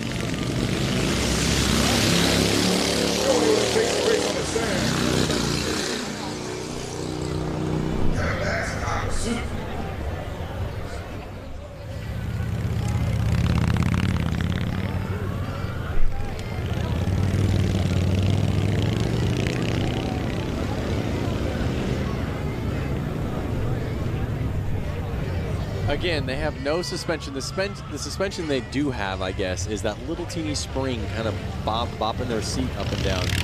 And to no one's surprise, it's ladies and gentlemen. So Brian Cannon just keeps winning these heats, whether it's a semi, a quarter, a final. Oh, and he does what he did in his first race win. Drops the bike after the checkered flag. Maybe it's a signature move. Love it. Steve, no fear 50. Yeah, that's the way he's been riding today. Lance, what's the oldest bike you've ever ridden on? The oldest bike I've ever ridden on? It's got to just be my 56 Panhead. I don't think I've ridden anything older than that. I've had older cars. 52 Oldsmobile. But when you really think about it, a vehicle from the 50s, I mean, that thing is almost 70 years old. Right. You know, I mean, it's just incredible. I definitely get mind blown. And obviously they don't like to wake up that easily either, if you notice this right now. I think she gave him all she could today. The fact that he's gotten through 3 races with this bike and has been the first one in the checkered flag in each of those 3 is impressive enough. And that bike is held up. He gets it started. And this one a victory lap for Brian Cannon. Like Michael Shepard said on Facebook, the first time he fell was practice. That one was for real. Another big round of applause for Brian Cannon. He dug it on out of the sand. Bring it back around for you right there. So Brian Cannon showing love to the fans out here in Milwaukee. Great day of riding for him.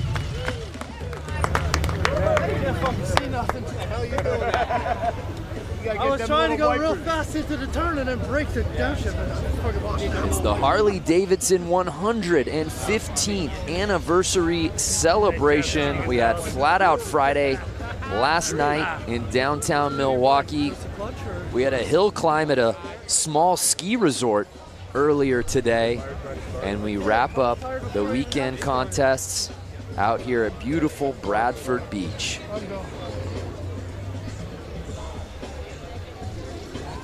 No bad seat in this house because, well, Lance, we're at the beach. That's right. Weather's nice.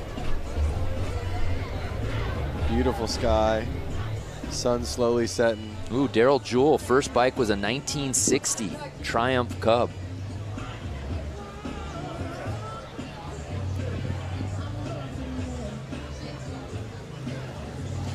So the sun is setting on a gorgeous day out here on the water. Weather has been perfect. The conditions have been fantastic. Folks, I got crazy Uncle Harry up here. He's riding that rail car. All right, come up here, wave to everybody out there in the field. This is crazy Uncle Harry. And we're still not done. Look at that sunset. Come on.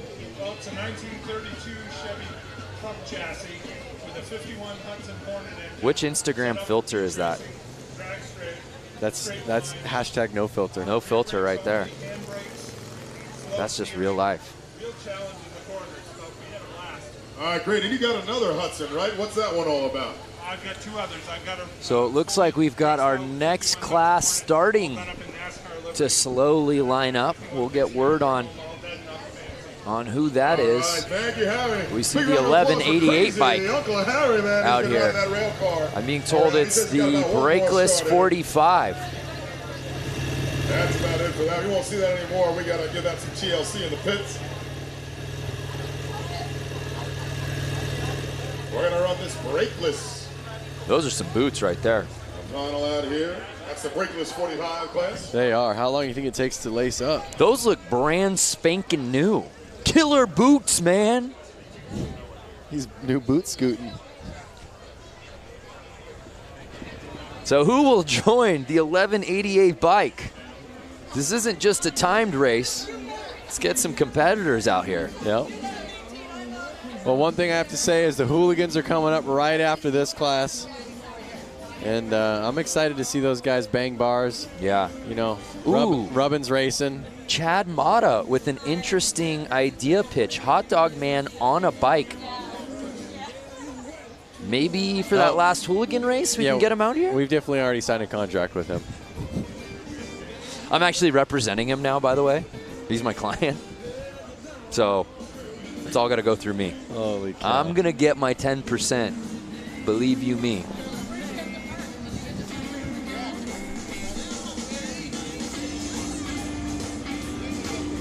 I know you come out here quite a bit for various things, being an ambassador as you have been for Harley-Davidson for a long time. If you could just talk about the power of this city. Obviously, Harley-Davidson really runs through the blood of Milwaukee, but man, it's really on display this weekend. It really is. I mean, you can see, you know, freeway overpasses where there's sculptures on them, and it's a guy riding a Harley. All through town, there's Harley-David memorabilia, whether it's inside bars, inside restaurants. Everything kind of goes back to Harley-Davidson. It's really something, and the reason why I'm such a fan of Harleys is it's such an American icon, and it's so cool that it hasn't moved cities. It's been here the whole time. They just stay true to the brand. And we have another competitor. I don't see a plate there. Hey, Germany represented. I told you they came from far and wide. I don't know that he rode from Germany, though. Well, maybe he rode his bike onto a cruise ship, sat on it Sat the on whole the way bike here. the entire trip. Yep. Plausible. We're going to need Mythbusters on this one. That's what's been really neat, too. And on top of obviously seeing all the different bikes and where they're coming from, but seeing the Harley clubs, those riders, and seeing the different patches and the different vests, that's been really neat. Yep. There's everybody's favorite flag girl. Oh, wow. Kuwait. Look at that shirt. Come on. That is amazing. It's a very cool shirt.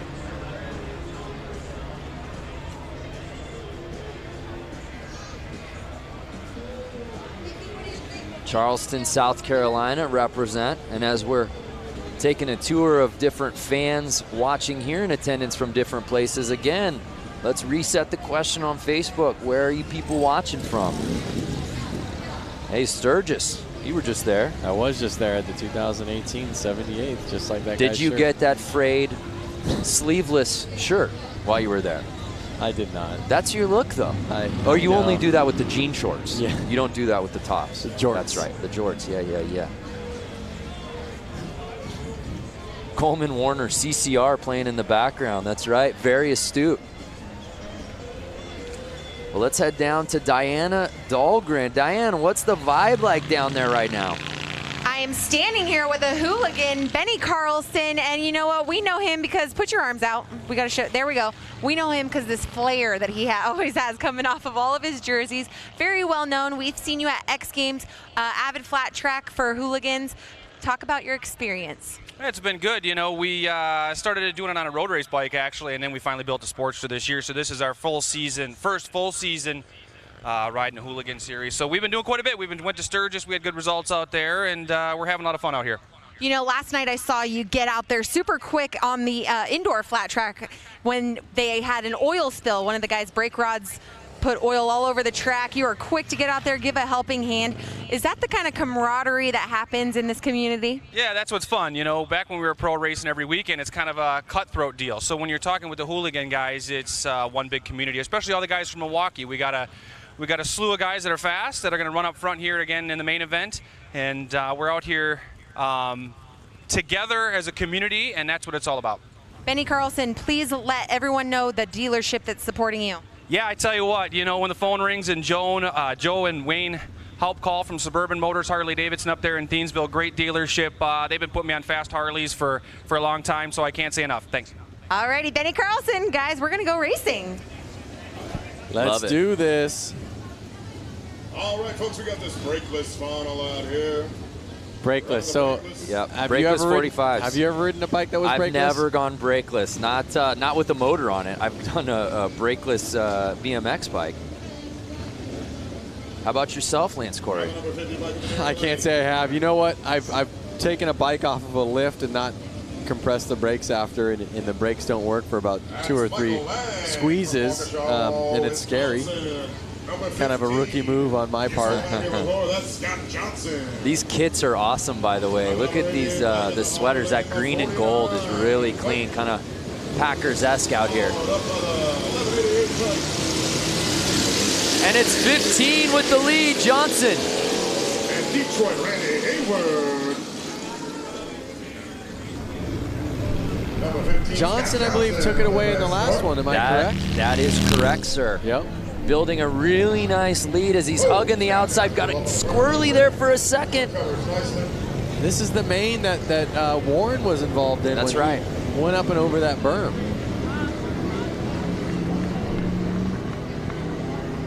There you go. And right now, Johnson just building that lead as he hugs that outside wall. I was just going to say, notice how Johnson's almost kind of riding the berm. Listen to his bike rip by.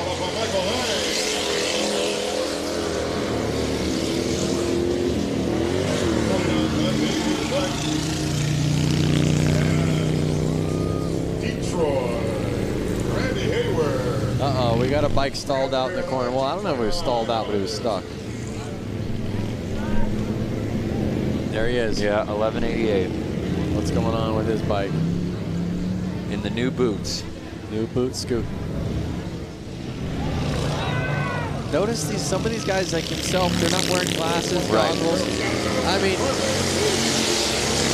you get one roost. Yeah, these are brave men. I mean, we're talking about sand here. Look at that, riding the berm. Yeah, Johnson just leaving no doubt about it. Whoa. Oh, no! Just as I say that, he makes things interesting, but he's built such a lead, Lance. Don't speak too soon. Awesome shot on the straightaway there.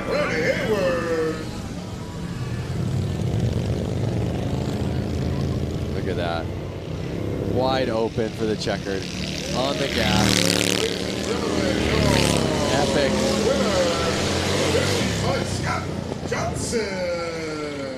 So Scott Johnson takes the checkered here in the brakeless 45 class.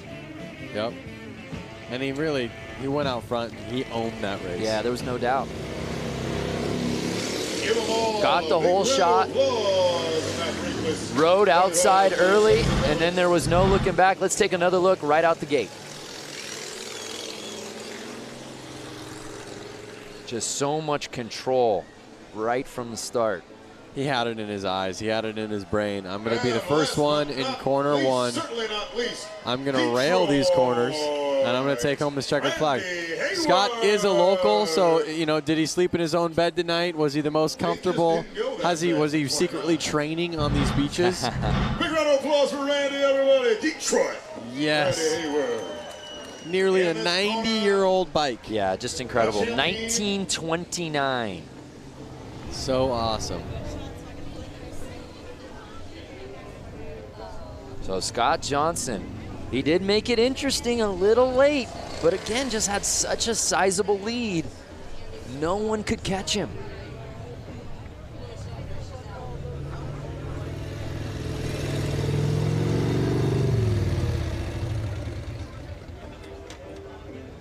I mean, it's so cool to see everybody out there with Harley-Davidson shirts on. You know, I mean, it just shows you that Harley means that much to them. Yeah. You know, it's like all of these people out there, they have any shirt that they can wear, any shirt they want to wear. They want to wear a Harley-Davidson shirt.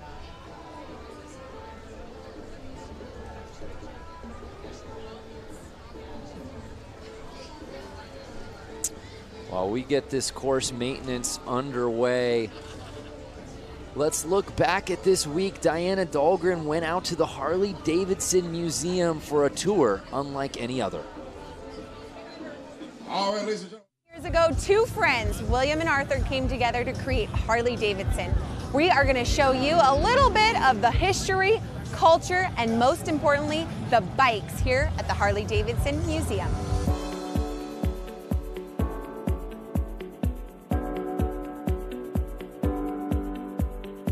Behind us is the bike that started it all. Yep. Which is gorgeous. The oldest Harley-Davidson in existence. Both Bill Harley and Arthur Davidson were really avid bicyclists, and Bill Harley actually worked for a bicycle company here in Milwaukee, and their first project was to build a motor to literally put in a bicycle. You can see how they kind of shaped the frame so that it would embrace the engine, and that kind of set the standard for what we still do now. Can I write it out of here? Well, first of all, you'd have to guess it up. This is actually dated July 20th, 1901. This is original. So this is the original drawing from Bill Harley And for, where did you recover? for How a did bicycle. you recover this? The Harley family saved it. They had the foresight to save stuff from almost the very beginning. Over there is the book from 1907 when they incorporated, and they actually began a program of saving at least one bike new right off the line in 1915. Wow. And we do that to the present. When we were back there, you know, you look and this looks like a whole motorcycle. Right. And as you walk in, Wow, I didn't even notice that till now. That's amazing. See, it This works. thing's completely taken apart. so you know, the idea here in this whole room is to give people, you know, a sense that the engine from the first bike we built today is the, you know, real heart of the motorcycle, both, you know, obviously from making it go, but from a design point of view, we always show that beautiful engine like it's a jewel in a setting. We want to give people a sense of, you know, how these things work, and we make it interesting.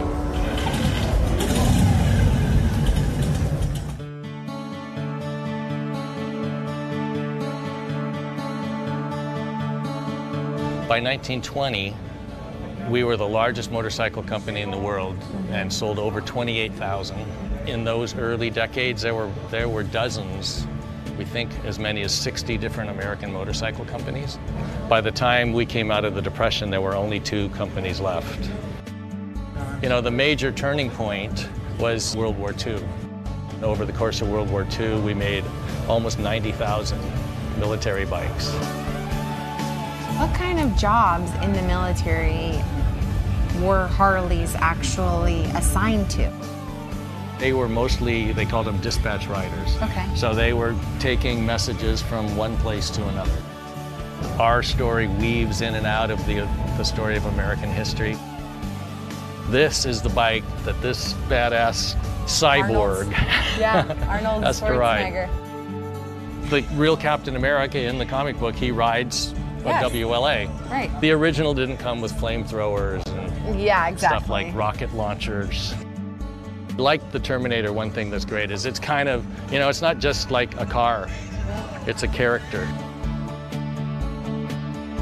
So Jim, we've walked around. There's a lot of stuff in this museum. Yeah.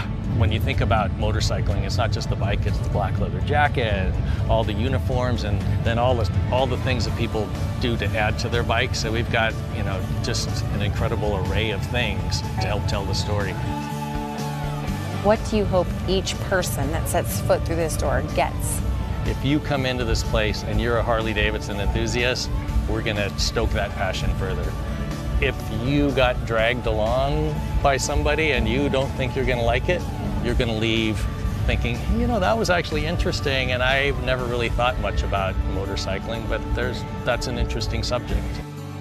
There's something for everyone here at the Harley-Davidson Museum, that's for sure. That's the goal. Such an incredible experience. We encourage anybody out here that hasn't gone to the museum, I don't know why you wouldn't. Go there now. If you're thinking about, hey, I'd like to go see it, maybe do it. Go. You will not be disappointed. Hey, we've still got a couple more races to go out here, Lance. Up next, the Hooligan Main. I know this is one that the fans out here at Bradford Beach very excited about. That is for sure. These bikes have a lot more power than the other bikes you've been seeing out there. They're a little bit easier to handle. They have proper hand clutch, foot brake, foot shifting. So they are going to get a little bit higher speeds, and you're going to see these guys go wild. Well, let's go down to Diana as we continue to see the course maintenance happening. Diana, what you got? Yeah, I'm standing here with Scott Johnson. He just took the win on that last race. Congratulations, not only taking the win there, but earlier this evening. I mean, you're just dominating tonight. Thanks, I'm having a really great night. It's a really amazing track. How is the course, being that this is the first time this has been done in over 100 years? It's awesome. I mean, you couldn't really ask for anything better. It's like riding motorcycles on the beach in an oval, flat track style. They've been doing a great job preparing the track. Everybody out here has been awesome. It's nothing couldn't be better. That's amazing. Okay, so we got to talk about your crew because they were all yelling at us as we were coming out here. Let's send them a little love. Yeah, I'd like to thank my best friend, Junior Cycle Products, Warren Hire. He's like one set up my bike and always works on it. And my buddy Kendall, he does great paint and he's a really good mechanic. My buddy Jeremiah, who's in town to help out, and of course Harley-Davidson for throwing this amazing event. Yeah, Harley-Davidson. This is just this is epic. I mean, I hope people understand how completely epic this is. This just is blowing my mind every time I come out here and look at it, and that's happened 20 times today. So. That's right, completely epic. Doesn't even describe how amazing this experience is to be on Bradford Beach. I mean, like I said, over 100 years since the last race was contended here. So guys, we're gonna get ready for the Hooligan as soon as they get done doing this track. Are you ready to race? Yeah, absolutely. Scott Johnson. All right. Scott Johnson, by the way, if I'm giving out an MVP award out here for the Beach Brawl, I think it's Scott Johnson. He's had himself a day. Yep, and look at it. He's just like calm and collective over there. Here's a crazy idea. What if instead of just, you know, softening out this course, what if the rollers there you see behind the water truck, what if those guys went head-to-head and raced this course? We had a couple people on Facebook asking for that. I have no idea what the top speed is. I feel like they're going as fast as they can go. Would it be dangerous if they accidentally went off the course? Yeah, absolutely it would be, but that's part of the appeal, I suppose. Okay. Okay. So that way there's never really a course hole. When they go racing, let me know so I can get as far away from this as I can. No, you're calling it, my friend. So if you're just joining us, hopefully you stay with us because you're in for a treat. We've still got some huge races coming up. The Hooligan Main, the TROG exhibition right around the corner as we get this course ready. It's the Harley-Davidson 115th anniversary celebration. We had flat track racing indoors last night at Flat Out Friday. We had a hill climb out earlier this morning at Little Switzerland Ski Resort. And we end our night out at the beach. All right, folks, we're wrapping up the track maintenance. We're sending these boys around for the Bradford Beach Brawl. And I believe that if the viewers watching right now didn't have an opportunity to tune in live to last night's flat track racing as well as this morning's hill climb, they can actually go through Harley's Facebook, find those videos, be able to kind of watch the times that they want to watch. Ooh, that is correct, sir. Yeah, so right now we're live. If you're watching the beach, we are very much live, but you can go back and relive the great moments from the weekend. Say you're a big hill climb fan, but you missed it. You had Saturday plans. All good. Go find the video of all the races. We got a cornucopia of highlights for you to go watch. Go find the video of JJ launching his Sportster up Little Switzerland Mountain. Was that ever a run? Let's head back down to Diana. Hey guys, I'm back down here on the gorgeous beach, and I'm standing here with this very tall gentleman, Brock St. Clair. Did I get it right? St. Clair? Yeah. Yes. Okay, the only reason why I know his last name is because I thought it was the city where he was from. Anyways, long story short, we'll move on. Okay, Brock. Yes. We are here at the 115th anniversary. As you know, huge parties happening all week long. We've been together hanging out in the festivals and concerts and all these events. How has your experience been as the Freedom intern? Undescribable. I mean, it's been such a life-changing experience, and it's so much that it's really one of those things where right now there's so much happening. It's incredible, but I know that in the future, especially, I'll look back and be like, oh my God, I actually did all those insane things. But yeah, no, definitely amazing. And it's incredible to be a part of this anniversary and all the excitement involved. Let's tell everyone what the Freedom Intern Program is. Explain to everyone who's watching. Sure. So myself and 7 others were given motorcycles, given training, and we've essentially traveled the country and gone to motorcycle events, got invested in motorcycle culture, and captured our experiences, documented on social media, and had a really great time doing it. He forgot to mention that him and 7,400 other people in the world, 7,500 other people applied for his position. Only you and 6 other people got it from all over the world. Tell us where you started for the ride home. I started in the Northeast. I was in Boston, and I met up with the crew in York, Pennsylvania, which is where the plant is. So we got to tour, and then we rode back with the crew. They were all great. It was super fun. And go through the rest of the Freedom interns. Where did they start? Or where were they riding this summer, I should say? Okay, so Tessa and I rode out to the West Coast initially. Alex was down in the Southeast. He started in Florida and then was all about, I think he went all the way out to the West Coast too. Has done like 11,000 miles. He did the Iron Butt Challenge, actually, which is 1,000 miles in a day, which is insane. Emma's out in California. Han has been up in the Northeast through Maine. He's from Ohio, and he's been really just all over. I mean, like, we've seen so much of the country in such a cool way. I mean, there's no better way to do it than on a motorcycle, so really awesome. Well, these 7 Freedom interns, they went through extensive interviews, and they were the lucky winners. Congratulations. Thank you for representing our brand, Harley-Davidson, in such a wonderful way, showing young people as well. He's only 21 years old, showing the young generation that they can take out a huge hog, a street glide, and roll it around the country, 14,000 miles worth, give or take. So thank you so much, Brock. Thank you to the rest of the Freedom interns. We hope to see more Freedom interns next year and the years to come. Hopefully at the 120th anniversary, we'll see some more, and we'll see Brock come with, hey, maybe a wife or kids. All right, guys, we're going to take it back up to you. Hashtag Find Your Freedom. That is such an amazing program. You know, I applied. Didn't even hear back from admissions.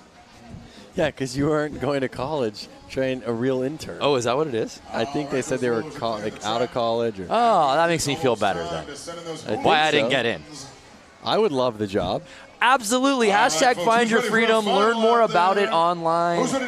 Whether you ride bikes or are wanting to get into it, there's no better program, especially for young people. It's just absolutely amazing. Imagine getting into the culture, getting to document everything for social media. Are you kidding me? Be rad. Sign me A up. battle of van, machine versus sand. So the course looks good to me, Lance Corey. I feel like the show must go on. The show must go on. We have the flagger girl out there getting ready over at the starting line. You having fun? I see you out there. All right now. Look at those colors. Yeah, everything is just absolutely outstanding out here today. Weather's still so good. We've still got some sunlight to work with here. And as long as we got sun, we're racing. Yep. If your friends are calling you up, wondering what you're doing right now, they want you to come help them move a couch. They want you to come help do some yard work, spread some mulch out. You tell them, I can't do it, brother. All right, so it's I'm at the Bradford Beach time for that Brawl. hooligan That's right. main. Curious for those fans watching at home, do you have a favorite hooligan? Do you belong to a hooligan club yourself? Be sure to tag Harley-Davidson, tag all that stuff, tag the racer gentleman, hashtag Bradford Beach Brawl. Do it up, let everybody know where you're at. Make all your friends Lance, jealous. I know you being an LA-based guy, you're very close to so many of these Southern California hooligans that we've seen out here this weekend. I'm not sure if any of them really made it into the out into this one, yeah. Into the main. A lot of guys are coming out of the woodworks. A lot of good riders who, you know, are 9-to-5ers. They're out there.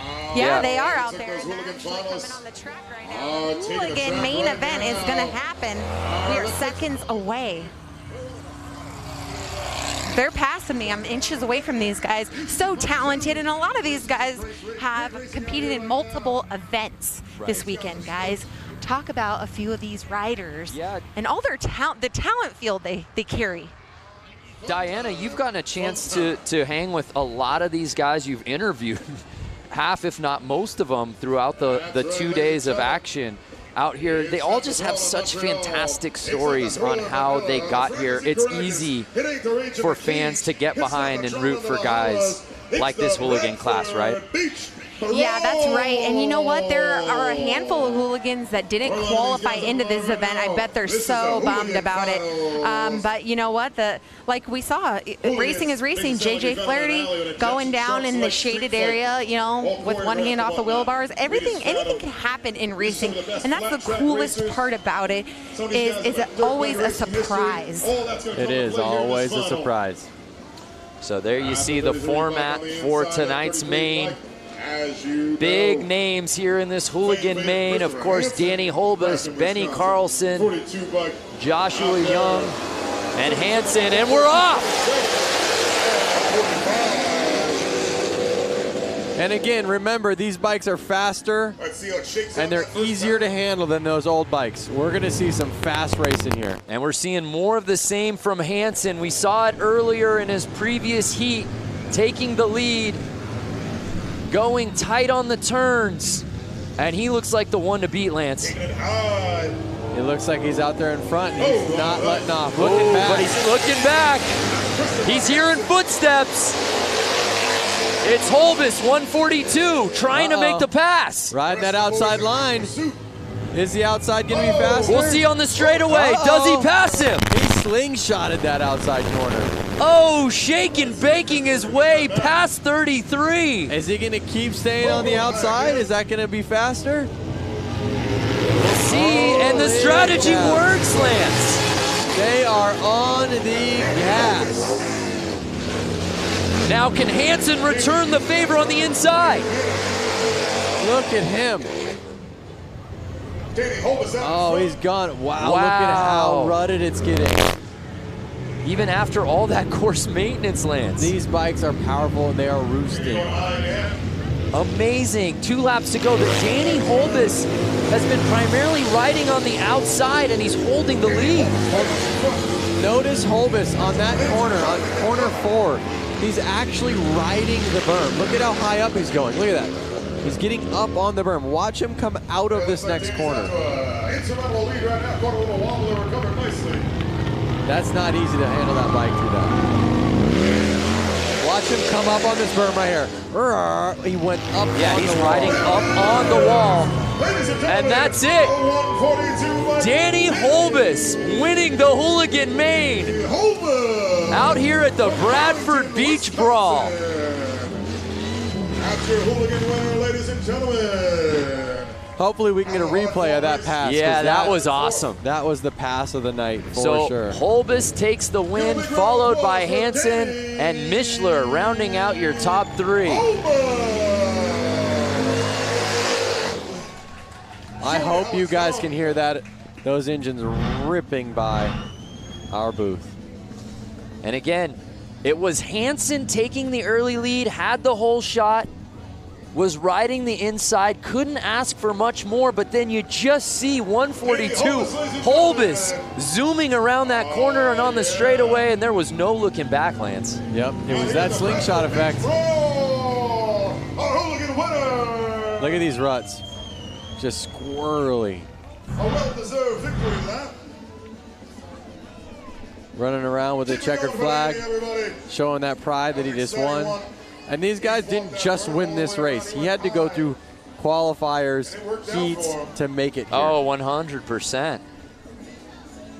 It wasn't just, oh, one race and you won. No, it was proof in the pudding that it took all day to get this checkered flag. All day, that's an understatement. We saw him out at the hill climb earlier today. He's had a full weekend, right? Just like we've had, just like you viewers have had. And it's been awesome. So Danny Holbis taking the checkered flag here in the Hooligan Main, doing it in dramatic fashion. That's it right there, folks. That was his victory lap, winning that Hooligan class. That's exciting, ladies and gentlemen. Danny. Dan Mulder, 142, was riding the wall of death. Danny Holbis, that's right. So awesome. So a great win for Danny, a great race all the way around.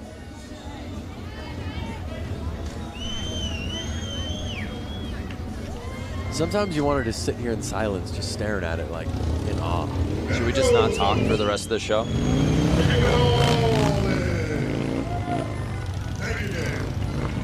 Hopefully Diana can get down there and get a quick interview with him. Reppin' Milwaukee Harley-Davidson. Danny Holbis, and let's send it down to Diana, who's with our winner. Oh, he said he had a funny story with me, but anyways, this is Danny Holbis. Big round of applause for our Hooligan winner. This has got to be such a special feeling for you here this weekend. Huge party happening, and you took the win for the Hooligan class. Yeah, I'm super pumped. I have so many friends and family here. It's been a super awesome day. I just can't thank everybody enough that's had my back. You know, all my friends, everybody at Milwaukee Harley, Fuel Cafe, WFO Racing Online, Blue Moon Customs, Von Zipper. I just can't thank everybody enough. I'm so happy. Like, I woke up this morning and we went to the hill climb and it was pouring rain and I didn't even think that was gonna happen. And it turned out perfect. Perfection. He rode the outside line for the win. Give another round of applause for your Hooligan winner, Danny Holbis. What an awesome race. What a win it was. I want to hear the story that he was teasing to Diana before he got the bike. We'll get that later, I suppose. But Danny Holbis, heck of a day. Saw him out at Hill Climb, performed super well out there. Made his way over here to the beach. Uh-oh, is this another hooligan class? These are all a bunch of hooligans that I see. What gave it away? They're shirts that say hooligan? But wait a second. No, I see. This looks like TROG up here at the starting line. So right now we're racing that TROG 45. These are the TROG 45s here. TROG 45 class. These are all. Our final race of the evening. Do you know what TROG stands for? Tell me. The Race of Gentlemen. The Race of Gentlemen, which makes sense as today's race is presented by the Race of Gentlemen. There you go. TROG. 2 and 2 together. You think that was a coincidence? But did you not really know? No, I just wanted to hear you explain it. We talked about it in meetings all day long. The Race of Gentlemen, TROG. Keep an eye on these guys. So this is it. The final race of the weekend here at the Harley-Davidson 115th anniversary celebration. These guys are about to give it all they got. In the finals of the TROG 45 class. Checkered flag girl looking at them, making sure they're all ready to go. And they're off! 6 bikes, our final race. Oh no!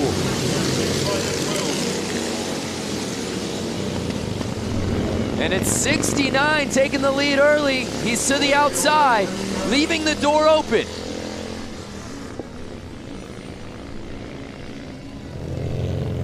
There they are again. Compared to the hooligans, these bikes are a lot harder to ride. Yeah. No hand controls, and not as good of suspension. A little bit slower engines. So these guys are wrestling. I'm hearing all the cons. How about the pros, Lance? The pros is the fact that they're riding bikes that are 50, 60, 70 years old, and they're keeping the dream alive. You know. So it's the Bike 69 with a sizable lead. Something is really going to have to go south for him to lose this thing. Oh, Detroit, right here. Pushing that 29 Harley-Davidson to the max. So we're in the midst of the Race of Gentlemen. The 69 gives a look back. It's our final race of the evening. On the gas, their hands got to be tired, their arms, their forearms got to be tired. One more flag. Final lap of the weekend. These guys are going to lay it all out on the line right here, right now. Trying to chase him down. Uh-oh, making it interesting. They're getting tired, the track's getting rough. Currently in third. Can they keep it together? And Detroit, Randy Hayward. He's cruising now, Lance. Yeah, he's exhausted. You can tell these guys are beat. And there it is, the checkered flag of the night. 2018 races are in the books. 69 putting it down on the final race of the night, and the Race of Gentlemen officially in the books here at the Bradford Beach Brawl.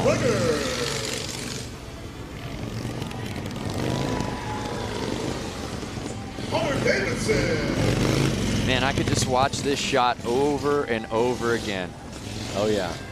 And Detroit, Randy.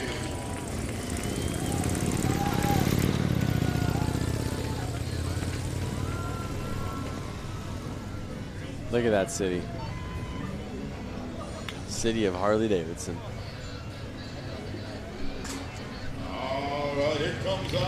What a day of racing. What a weekend of racing. Congratulations to all our competitors here at the Bradford Beach Brawl. We kicked things off last night under the lights in the arena with Flat Out Friday. All the guys and gals putting on a show under the roof. So much fun, so many different classes full of mayhem. Everyone getting involved in the action. And the fun just continued as we moved on to today. This morning, the Harley-Davidson hill climb at Little Switzerland. Lance, some bikes had more trouble than others. That is right. But everyone seemed to have the time of their life, particularly on that mogul. Definitely. The mogul is what separated them today. Yeah, absolutely. The riders and the fans alike pushing all of the extremes, the pouring rain, and then we wrapped up our weekend of racing with all of our classes out here for the Bradford Beach Brawl presented by the Race of Gentlemen. It seemed like every class had a little bit of everything. It's been awesome. What a weekend of racing. Thanks so much for watching the 115th anniversary Harley-Davidson celebration.